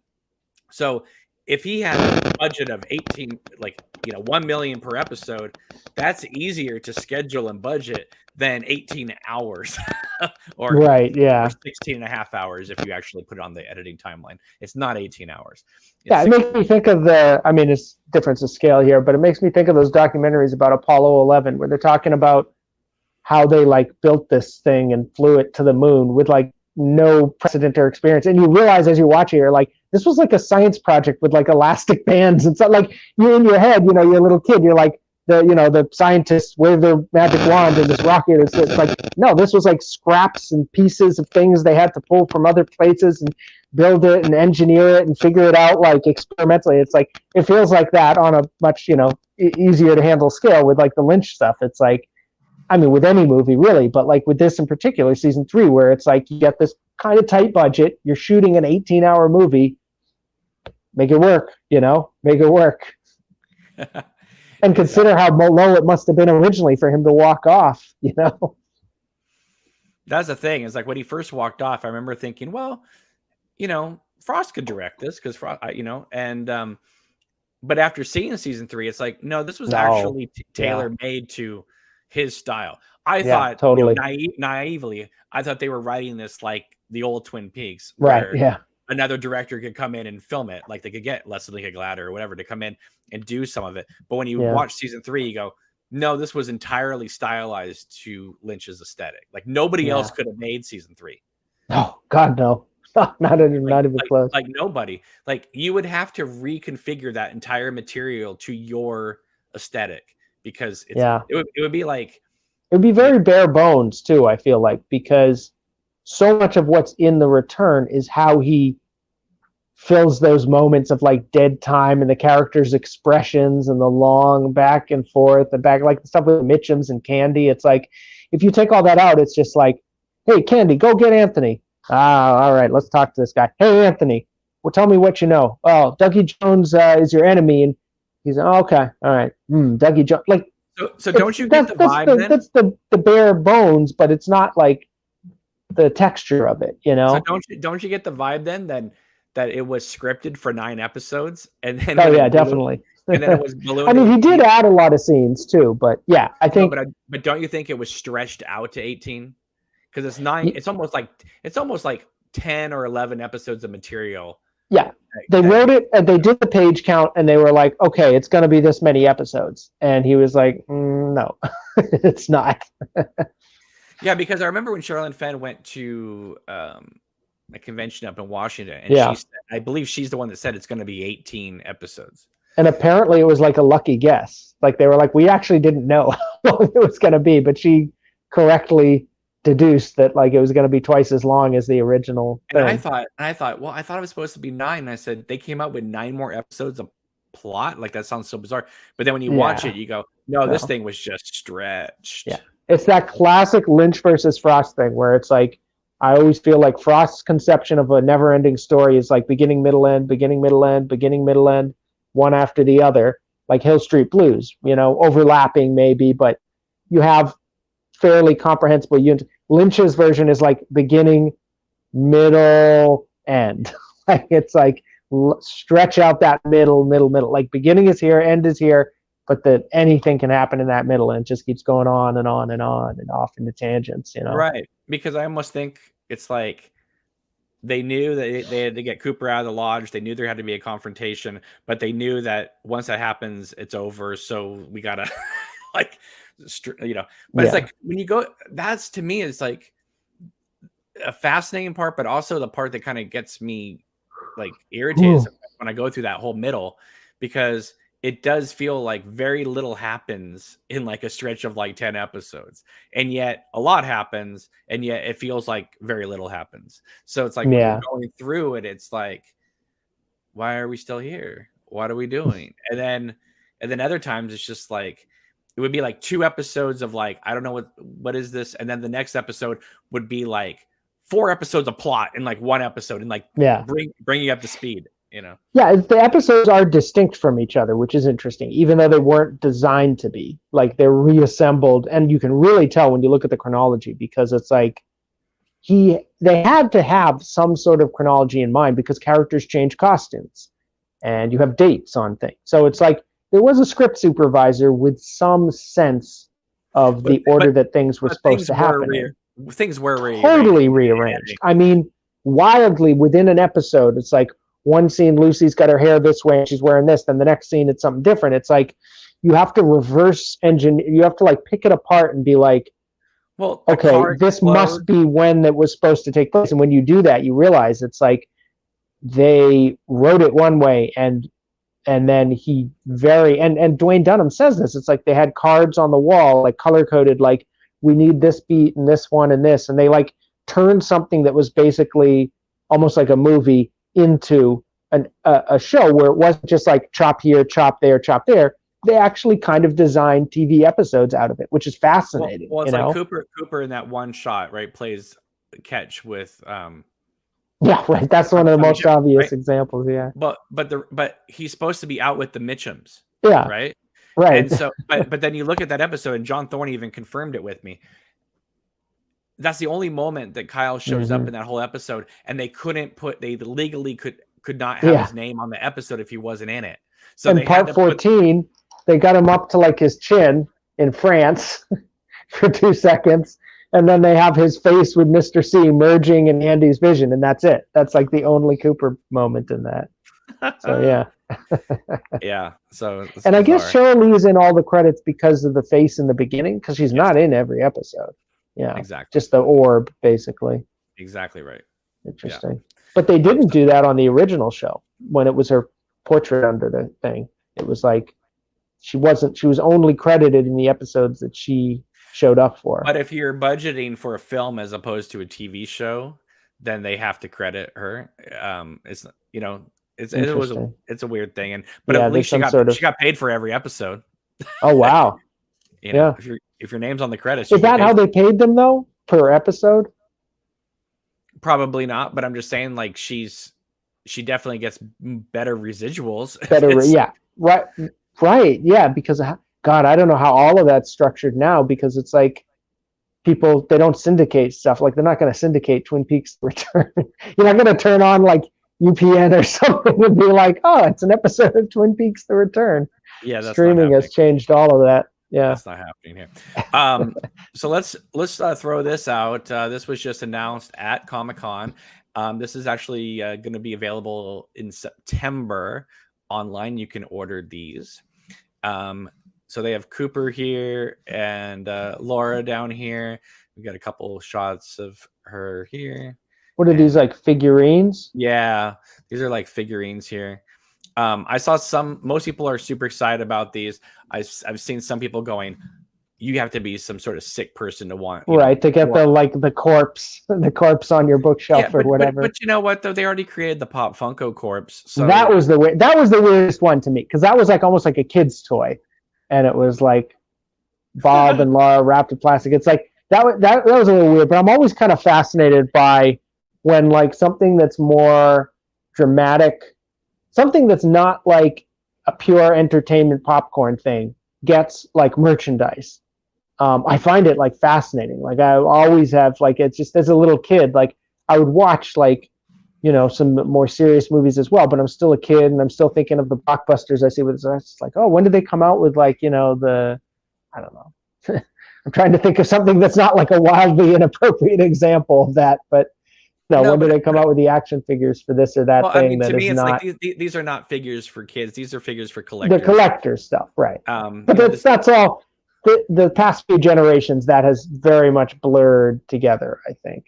But I think because people who grow up with it, and they probably won't stop with these two. They'll probably. Yeah. I mean, I was more offended by the Pop Funko of Bob looking like some '70s rocker. Well, that was how I think people described him that way at the time, right? They were like, he looks like an LA punk. No, but at the same time, it's like it's a Pop Funko of Bob. Like it's like I don't know. But as I was saying, what they should do is a Jowday one with like the weird or experiment, I guess technically, the like weird opening and like the hands backwards and stuff. Something like that goes so far over the top, it's almost like, okay, now I actually would want that because it's such an absurd cultural artifact, like floating Jowday figurine, Like I said, I was looking at those figures and I wasn't getting offended like some people were because they seem just like collector's figures and stuff like that. I do understand people's point. I do think there is some sort of, you've been in the Twin Peaks fan community for a long time, there is some sort of weird Laura death cult out there that like loves to the Japanese thing you're going to talk about, right? Well, there's that. Tomorrow is technically Laura they would actually have like funeral, like staged, like massive mock funerals where they would all lie down like wrapped in plastic or whatever. Right. I mean, it's like whoa. You hear these stories about people sobbing at the at the Palmer house and stuff, and it's like you do know that part to me makes sense because that's like tapping into like I think the weird part to me is where it is like where it's blurring that line between like the profound like artistic aspect and the like sort of fun entertainment, which Twin Peaks does a lot anyways, which is what makes it interesting.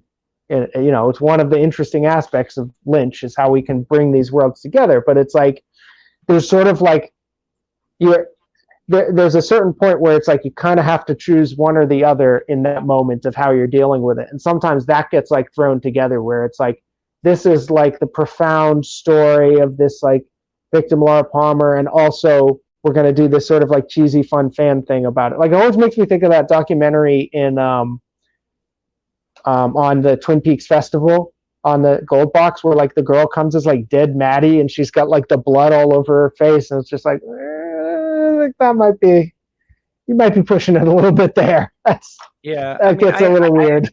I understand that, like, because Twin Peaks and stuff is so personal, so many people that when you're standing in the real locations, it might be a little overwhelming.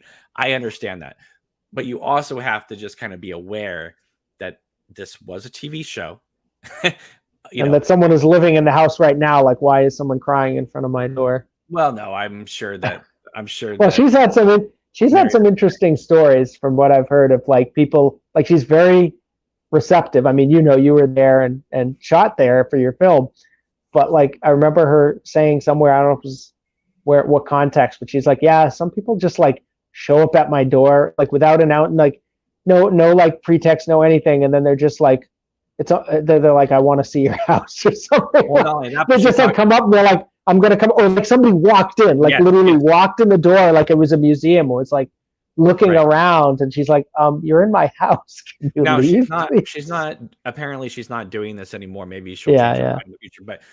But there was a period of time, I don't know, a year ago, whatever, where she floated the idea of turning the house into an Airbnb. And I guess it for whatever reason, I guess it didn't work out. But I was actually like thinking personally, like that's not a good idea because the amount of trauma or kink that would happen from people staying. Oh God, yeah. There would be some weird, because it's like, one thing to give them a tour of your house. It's another thing to be like, I think she made the right call on that. Yeah, but I think it was more of a situation with Right. working with Airbnb. But still, though, I was Right. like, Yeah. I don't you know really why she want made it, people but I dressing think. up in jean jackets and stuff like that, like crawling all over their girlfriend in the Laurel room. Oh It's like, God. no, Oh, so weird. you, Yeah. That's a blur. That goes right exactly to what I said of like the weird mixing of it's like you kind of got to balance. You got to like recognize Twin Peaks as both things, but then also kind of I don't know, delineate. And maybe Lynch can do stuff in his work that is not easy to replicate as like a fan or a viewer. You know, like leave the mixing of the tones to Lynch, I I guess. mean, do people go to to Wilmington, North Carolina, and reenact, the Well, Frank and that's Dorothy another. scenes? I mean, that's another aspect of the Twin Peaks phenomenon that's interesting. Is like, yes, all of Lynch's films mix elements of like pop culture entertainment with these more profound artistic experiences, but like Twin Peaks, because it was an ABC soap opera, takes that to a whole other level. Right. And that's the thing that fascinates me the most about it is it's like initially it was the story of like art house comes to TV, and eventually it kind of is a weird distinction to make, but it's almost like TV became art house. You know, like he took something that was people had gotten used to as like the week to week show, and then he was like throwing stuff like Maddie's Murder in there, like Firewalking, with like the season 2 finale where it's like, I mean, that could be an experimental film from the '60s. The last half of that, like, Yeah, that you is could say so not something. you could say the season 2 finale was the part 8 of its Oh time. yeah, yeah. Yeah. Well, I mean, I feel like everything. There's been a bunch of part eights. Like part 2 is kind of the Red Room sequence was kind of the part 8, then the finales. I mean, the reveal scene in a way. It's like, so that has always fascinated me about even more so because I think what fascinated people at the time, like the critics and all that, was like, okay, yeah, like this auteur is coming to TV and he's bringing this grandeur to it and like infusing it with all this, and then they kind of lost interest over time. And it's like, to me, yes, that's interesting in sort of a more expected way. It's the taking something that is starting to be digested as more of like a conventional show and then taking it back up to these other places that you wouldn't expect it to go. And yet, That is most interesting to me. because season 1 was so short, when you look at season 1 and season 2, I mean, it's barely an entire season of TV. Yeah, It's 30 like episodes. Yeah, 20 or 29 over, and then it's like, but normal TV is 22 episodes at the time. Yeah. So it's not that much longer. You know what I mean? And so people Yeah. act like, oh, it was on for years and we couldn't handle it. It's like it was on for basically a season. And you watched it, like the people who often say that, it's like you watched it for weeks, basically. Like it was such a fast, short-lived, like especially if they were people who got into it.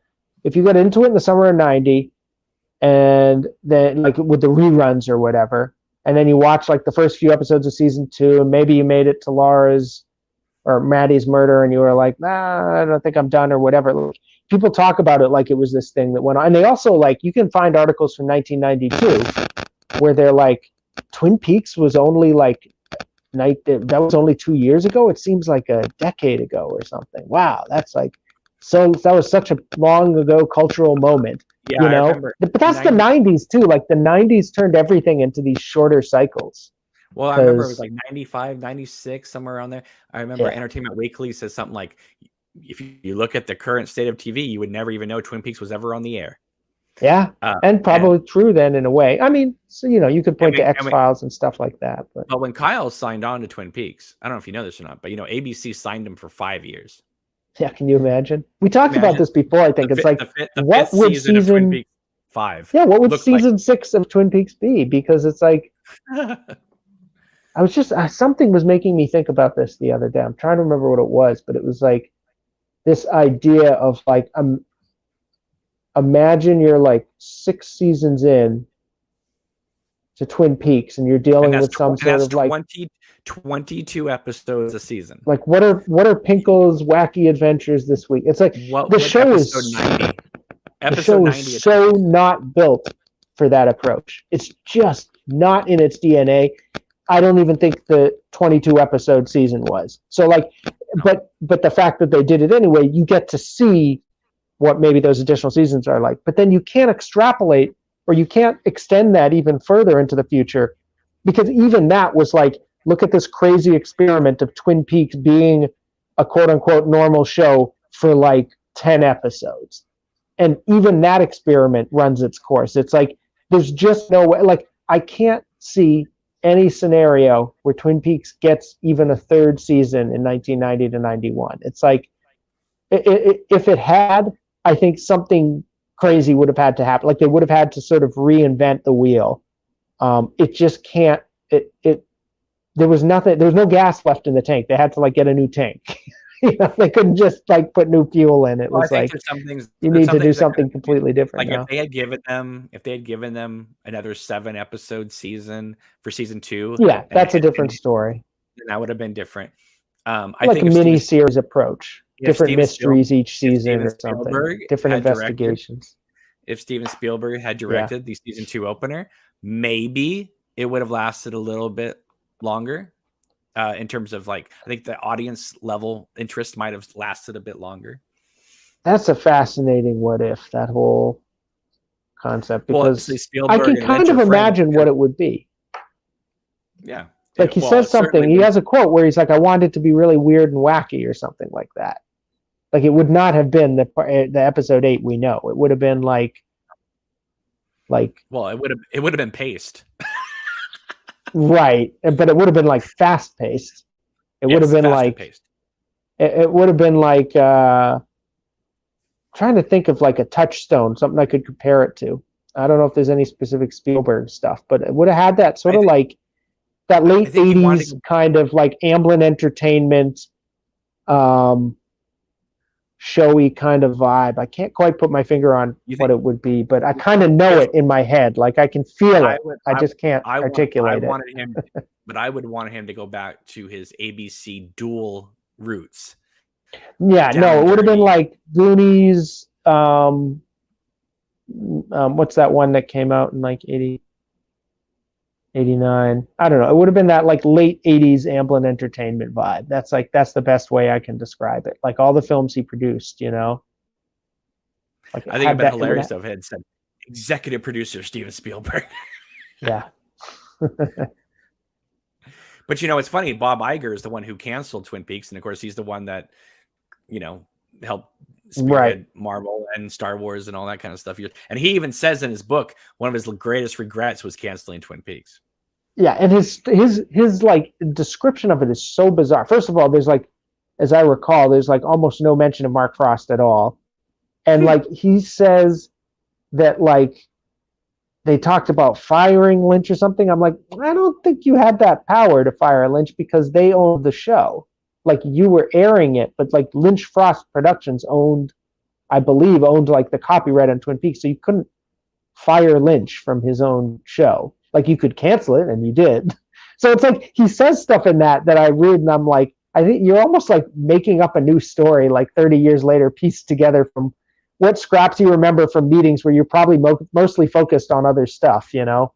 Because like Twin Peaks was like, what, they're like, I mean, I'm trying to divide up, because I know it was like 90th in the rankings at some point. So you figure 3 networks, whatever. I mean, I don't think it would have been in their top 20, 30 shows even on ABC. So was On the Air like a constellation prize for canceling Twin Peaks? I mean, why would you put what a prize? They literally put it on one Saturday and canceled it like the next Saturday or something that. It lasted 3 weeks. 3 weeks, okay. and then but there were 7 episodes made. But it's like, did you watch them at the time or whatever? I did. I was recording them week by week. Wow. And then it wasn't until I got the Laserdisc that I saw the other 4 episodes. Yeah. And that reminds me of. They're gone now. There was like a golden moment when I made my Twin Peaks video, the one that had like hundreds of clips from like different media. Actually, no. You know what? It was already gone by then. I had to find some random like half of a clip to use. Sometime in like 20s, I don't know, mid 20 teens to like late 20 teens, there was like all of the On the Air episodes were online on YouTube, and they were all deleted or removed or whatever. It's like, well, do you remember? Well, there was that story that came out after season 3 that Mark Frost said that they were going to stick them on the season 3 Blu-ray. Yeah, and that would be an interesting feature. I was like, what? Throw them on Criterion somewhere. Well, see, I, They could put it with Wild at Heart. That could work. well, here's the thing. It's like you had season 2 of Twin Peaks, and I feel like what happened was in '92 they split it, right? So the light part of Twin Peaks became On the Air, and the dark became Fire Walk with Me, because it was like the same month that On the Air and Fire Walk with Me came out, or or it was the same summer, July and into August. But anyway, it's just it's a wild world. What can I tell you? Pretty. All right, for our last topic, have to ask you, because we did a whole, like you said, 4-hour discussion. Go to Joel's YouTube channel and go to his Patreon and all that. And hear 4 hours of us babbling about my film Queen of Hearts. But the one question I did not ask Joel is this. I'm going to ask him now. So, Joel, interview aside, discussion aside, friendship aside, as a Twin Peaks fan, as a David Lynch fan, as a Mark Frost fan, what was your reaction? Because you did not see Queen of Hearts in parts. You watched it as the I watched it all at once. What was your reaction to the film? That's actually an interesting way to frame it, because on the one hand, like as we said, you can't it depends upon some level of Twin Peaks context. But like I enjoyed it immensely, and it felt like felt almost more like adjacent to the Twin Peaks world in a way, because it was your vision. It wasn't like you didn't, there was like humorous moments in it, but you didn't really go for like the Twin Peaks, the comedic aspect of the show so much. It was more of like almost, I want to say almost like a sci-fi, like Twin Peaks in a little bit of a way, but with a lot of still like surreal, sort of like more experimental elements to it. But that was part of what was fascinating to me, honestly, was the fact that it was like Twin Peaks conventions and stories and some stuff that felt like very, like we were talking about how like the Laura looking at the ring was like, you did a great job like reproducing that shot from Firewalk with Me. But it was like that world filtered through your sensibilities and your kind of vision of whatever, it was almost, it's like the Venn diagram, right? It's like Twin Peaks and you, and it was like that in between space. And that's honestly more what I found fascinating about it than sort of like trying to fit it within the existing Twin Peaks. Although I do think it creates like a nice kind of supplement to what Frost is already doing as a supplement in the final dossier and all of that, like giving us this Annie story and the Caroline stuff too, which is interesting because that was stuff, most of that story, although you sort of represented it and almost in a way integrated like the different ways that they told the Caroline story before, because I feel like there's 3 different ways with some overlap. There's the show, there's My Life, My Tapes, and then there's, was it Final Dossier or Secret History where Frost kind of Final Dossier, yeah, where he digs back into that. And so like I was just gonna say, for instance, in the show, her maiden name was Powell, and in the Final Dossier, her maiden name was Wickham. And there's a throwaway. It's like Annie. Annie has like 3 names too, right? Or not Annie, but that family. They got like whatever the original name was. Then they got the Blackburn name. Then they got they would also have some sort of whatever Vivian's maiden name was, plus Jennings, or not Jennings, whatever Norma's maiden name was, and then she's got her married name Jennings. There's like 6 or 7, and also Blythe. Vivian Blythe was her name on the show for some reason. Yeah, or Vivian Blythe. But there was a throwaway line in there where Wyndham says, "Have you met the?" He's talking to Cooper. "Have you met the former Miss Wickham, or is it Powell this week? I can never remember." Right. And yeah. So I just kind of you're integrating them together. Yeah. Exactly. But like, so that whole Caroline part was interesting because essentially what you're doing there is you're illustrating or like filling out, because you have like you make interesting choices with the characters. We talked about that in the conversation, how like Caroline's kind of a weirdo as well. It's not like, oh, she's the normal wife held prisoner by Wyndham. It's like, no, they're all sort of freaks. But she, so you did interesting choices within that, but it's this framework that's very much laid out. And then on the contrary, with the Annie stuff, you're almost totally on your own. You have a little bit from the final dossier to work with. You have the template of the idea they put in season 3 of like Major Briggs and Freddie and these people being worked around by the firemen. But like the story itself is basically up to you at that point, you know? So it's like, that's a kind of, I hadn't thought about that till we're talking about it right now, but you know me, I love like two things and comparing and contrasts and all of that. I got a Neon Genesis Evangelion versus Twin Peaks video. So it's like anything that is like, you can draw a connection between. So it's like the two stories where it's like one is you're telling the story that's been told in your own way and the other is totally made up by you. That's another fascinating dichotomy in there that I didn't even think about before. Well, when she's in the woods talking with Major Briggs and he's talking to her like, you know, we need to get you to Laura and that kind of thing. That's when I've noticed that the audience starts to understand where we're going with this. It's like, oh, okay. like, because they don't know where Annie's going. Where's she going? She's leaving the hospital. What's she going to do? Where's she going to go? And it's like, oh, okay. We're going to get her to Laura. Okay. We know we know roughly where we're going. Tell me a little bit about some of the interesting reactions you got as people watched it in pieces. Like, because again, I didn't have that experience. I waited and watched it all at once, which I think if I could choose, I would still do it that way because it was nice to sort of, and I've been focusing so much. I do this podcast where I'm like, literally, like one section of it is literally called In the Weeds. I'm like ranking characters. I'm like so in the details that can get kind of like, and it's all stuff also that I already recorded. So I'm like already on top of that, I'm like reassembling things I recorded years ago and like shifting the audio levels. So it's like kind of, it's there's fun things about it, but it's kind of draining. So I was like, take a break from that, sit down, open up the laptop and fall into that world for 4 hours. It was like very fun. I remember you said to me, 4 hours. No, I was surprised because I had no idea. I knew you'd been releasing it in parts, but I didn't know it was going to be that. But so I'm interested though in the opposite experience. What did people tell you who were watching it along? Like what was some of the responses you got? Was there like ups and downs where somebody liked one part and then they got like mad at another or something, or they're just in for the ride or whatever? Yeah. I was kind of shocked because they knew there were going to be 5 parts or 5 acts.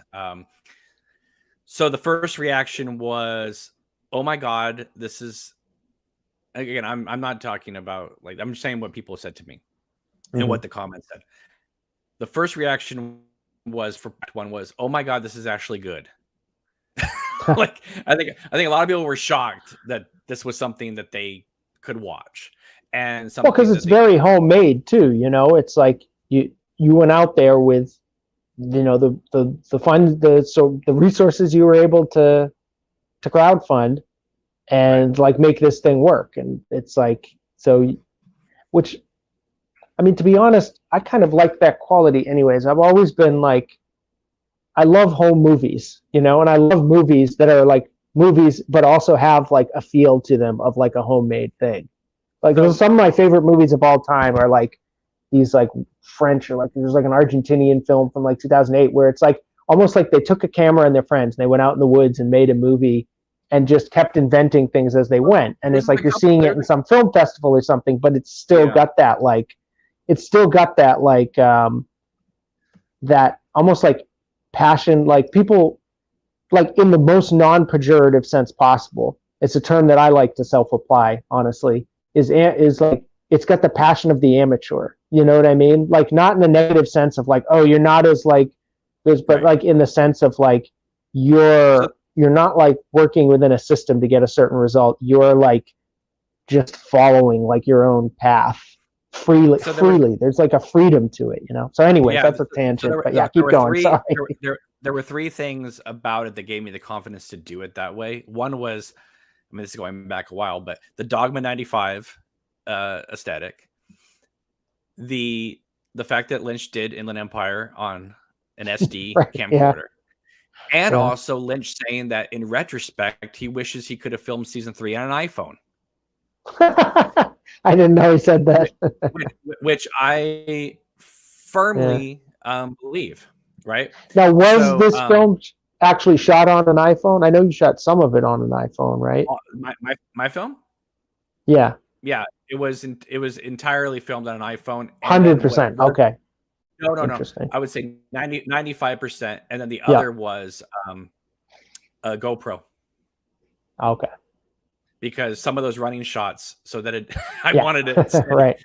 So like when Yeah. she's running through the woods and things like that, especially like at Jack Rabbit Palace, I wanted that free floating kind of thing. But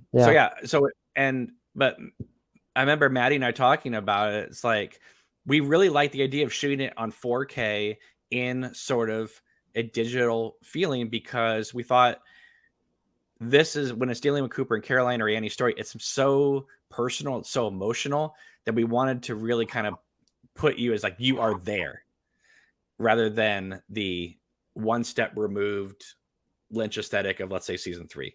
We wanted to kind of say, here you are, you're in the kitchen with Annie, with Dean talking, and you hear the sound of the refrigerator. You're just like, it's just, it's just more. It's more intimate, like you said. More intimate and more of like, I wouldn't say real, but it's more real world. Like this is really happening, and how would these people deal with that kind of situation? Yeah, that makes sense. So that was the idea. It was like, well, Lynch shot Inland Empire, okay, on a Sony PD-150. I can shoot this here. And then once I read the comment that Lynch says, in retrospect, he wished he could have filmed this on, with an iPhone, perhaps with multiple cameras. You have to think to yourself. Hold on a second. Oh, okay. No, I got some juice left. Never mind. You have to. You just have to ask yourself, how much wilder would season 3 have been if he had shot with an iPhone? Like the freedom. Yes. He would. That fascinates me. He would have had so many more shots. And I'm sure, I don't know if he would literally use the iPhone, but I'm sure whatever Wisteria on Recorded Night would be in that mode. I relish that. Like, to me, I love season 3. It doesn't like it. What it still feels like it's pointing towards to me is like the last third of Mulholland Drive, the existence of Fire Walk with Me after Twin Peaks, the moment where everything kind of breaks out and like mushroom cloud kind of, you get that a little in part 8, but in a very formally rigorous way, which, well, I guess inside the cloud, it's a little more, but it feels like for the most part, like part 18 is certainly not that. It is in some ways, but a very different way. It's not so much, it's like a certain, it's going off of the path, which is fascinating, but it's not like a sort of an openness. It's almost like it's almost like a removing things type of freedom than it is an adding things type of freedom. But you see the behind the scenes of like when Laura's screaming in the Black Lodge, and he just grabs, basically a digital camera and just starts shaking it, and I'm just like, that kind of DIY style. Was sort of like was sort of our approach to it. It's like, we could get maybe this camera or that camera, but we also thought the freedom of being able to like go anywhere and shoot things, and people aren't going to think anything of it because we're on iPhones, so we could have them. I could tell Cooper and Caroline, just stay in character, and we're gonna go here. I mean, we shot a lot of different stuff, that didn't make it in the film. No like scenes, but just like lots of little shots and stuff. And I just had them go be in character, and we took them to various places around the area, and I just shot stuff, and no one thinks anything of it because it looks like you're just filming, your friends. Right? Yeah, that's another aspect of it. I mean, for me, with my own kind of interest in film, which is like a whole other thing, screenwriting and all that. Like for me, the problem has always been the starting of it, the coming up with an idea. Because everything I do online, it's always it's a response to something. I mean, literally with the video essays, you're taking an existing film and you're looking at it, and all these ideas emerge from that. I find it really hard to start with like a seed, without there being a seed already there. So that to me, but the production part to me has always been like, like I'm fine with the idea of like going out and making and inventing something like with the technology that's available, and not worrying about like, oh, you have to have this whole infrastructure in place. I like that part of it. Well, so did I, because I get it. Yeah, you know, I got to get to that part of it, but so we could be in the woods in Washington State and let the natural light, you know, in the woods be the lighting, and it looks stunning, you know. So yeah, um so that was the thing. It was like I really wanted it to kind of have a DIY kind of approach. I wanted to feel like, you know, like the way Lynch did in Inland Empire or Eraserhead, or what, just kind of, you know, you and a couple people put your heads together, a bunch of dedicated people get together and just let it fly. And obviously we had the script to go off of, and we had the actors and this not, but once the actors, you know, committed to the film, committed to the idea, committed to the style of what we were going to do, and they started seeing the results, they were 110% on board. I mean, they just like, because I mean, I had one actor before we even started the official production quit after one day because I was filming on the phone. oh, they didn't know ahead of time how you were going to shoot it. They knew, but I don't think they understood. You know what I mean? Yeah, it's like when they saw it, they're like, this doesn't feel real to me or something, and they laughed. Right, exactly. Yeah. Like I wasn't, you know, didn't have, you know, 50-person film crew, you know, out. Yeah, that's the point of the infrastructure, I think, to a certain. Obviously, there's also things you can do with bigger budgets and all that, but like a key part of it is, hey guys, this is official. You can trust me. Blah blah blah. It's like an army behind you, kind of thing. So if you're not going to do that, you have to have that, like, listen, like, we're into this. We all get what we're doing, and we're in it together. And the fact that, you know, it took a few years, the pandemic aside. Shoot. You know, just finishing the film in general allows people to know that, you know, that we're gonna stick it out to the very end. I don't know if Joel just stuck it out to the very end. I think his phone just died, actually. Anyway, until he comes back, feel free to throw out any comments or questions out there. I've had to block a number of people today, which is embarrassing, because I don't know, a lot of spam out here on YouTube. Didn't used to be like this, folks. Didn't used to be like that. But anyway, hopefully you are all enjoying the show so far. I don't know how much longer we're going to go. We'll see if Joel even comes back. But thank you for tuning in at the very least. Make sure to subscribe to this channel if you haven't already. And thumb up the video and all that stuff. Oh, I think we lost him. Hopefully he'll come back. If he doesn't come back in a few minutes, I'll wrap it up. But like I said, throw out any comments or questions, and I will address them. Unless you're being an a-hole in the chat, in which case you'll be blocked. So.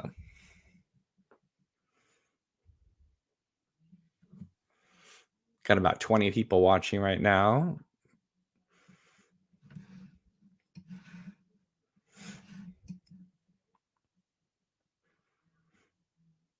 Okay, well, I'm just going to be twiddling my thumbs for a few minutes then.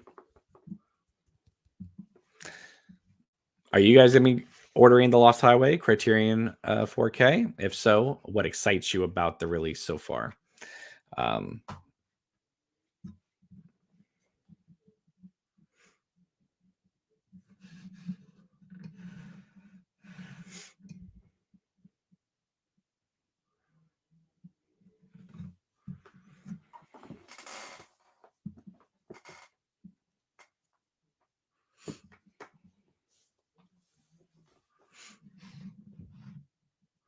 Wow, we got a lot of talkative people here in the chat today. And if you are not already subscribed to Joel, make sure to follow him on YouTube and Twitter.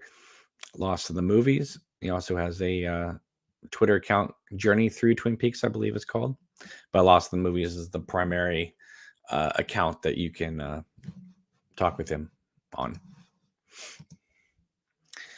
Jamie says, I'm definitely going to get the Criterion of Lost Highway. Cream Corn says, definitely ordering it, but afraid it will pale in comparison to seeing it in theaters a couple weeks ago. Oh, it'll be fine. I mean, it's going to look great. It'll probably look better than it did in the theater, to be honest, because good for you, Jamie. Good for you. I mean, the good news is that Criterion comes out with the 4K as well as the Blu-ray, so you'll have both options, which is great. I mean, as I was saying earlier, I think the package overall is okay. It's decent. I'm primarily getting it for the 4K release. But the fact that there's no deleted scenes in the film, or apart from the film, when we see them in the documentary that's going to be on the disc, I think it's kind of a disappointment. 231 says the restoration is gorgeous. I bet. And next year we're going to be getting Inland Empire, at least on Blu-ray. I don't know yet if it's going to be on 4K, but we'll find out soon enough. I'm hoping they just kind of go for it and just throw the whole thing on 4K. Actually, that would be quite fun.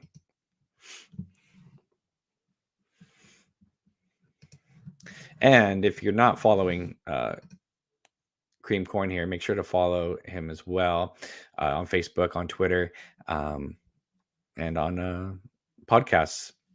Some great discussions, and I'm going to be on those discussions fairly soon. We're going to be talking about Queen of Hearts, obviously, and the character of Annie Blackburn, and maybe Caroline at a later date. So that'll be exciting and fun. So thank you very much for that opportunity. Just waiting to hear back from Joel to see if there's anything. I might have just like blown his cell phone out of the water.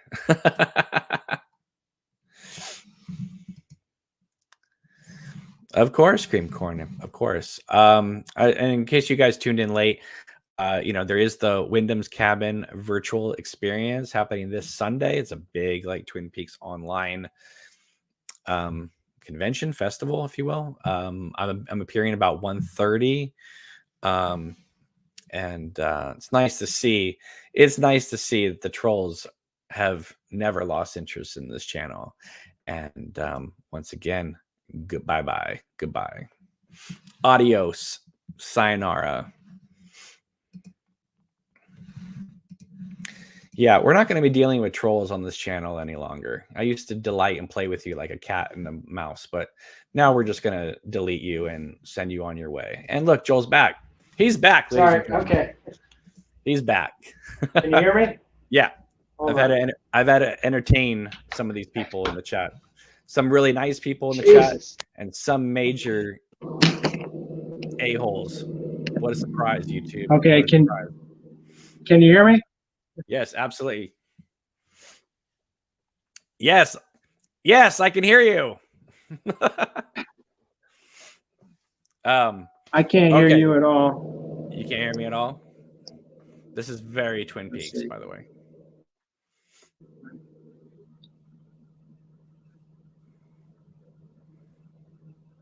Can you hear me? I can't hear you. I can hear you fine. I can't hear you at all for some reason. Okay. All right. Well, then maybe we should wrap this up. Okay. Bye. Can you hear me? All right. All right. Make sure to follow. We got to say most of it. We got to say most of it. Absolutely. Okay. All right. Well, I'll see you later, Joel. All right. He's out. Hilarious. Yeah, so make sure to... Oh, is he still on? Hello? I don't know. I still can't hear you for some reason. I'm not sure why. Okay. All right. Well, we'll talk soon. Okay. All right. Well, thank you for having me on, and we've got through 99.9% of it anyways. So, okay. Exactly. All right. All right. Battery ran out. My phone's fault. All right. Bye-bye. All right. So make sure to follow Joel, like I said, on YouTube and Twitter at Lost of the Movies. And let's see. And as for us, obviously, you can follow us on Patreon, Facebook, Instagram at Obnoxious and Anonymous, Twitter. And of course, you can email us anytime at obnoxiousandanonymous@hotmail.com. This has been a lot of fun. And which one of you is Gordon? I don't know. I mean, I got the earbuds in, but he couldn't hear me. So maybe we're one and the same. I don't know. All right, guys. So make sure to give this video a thumbs up, subscribe to this channel, follow us everywhere on social media. We will see you soon. Thank you so much for tuning in. I appreciate it. All right, guys. Have a wonderful night.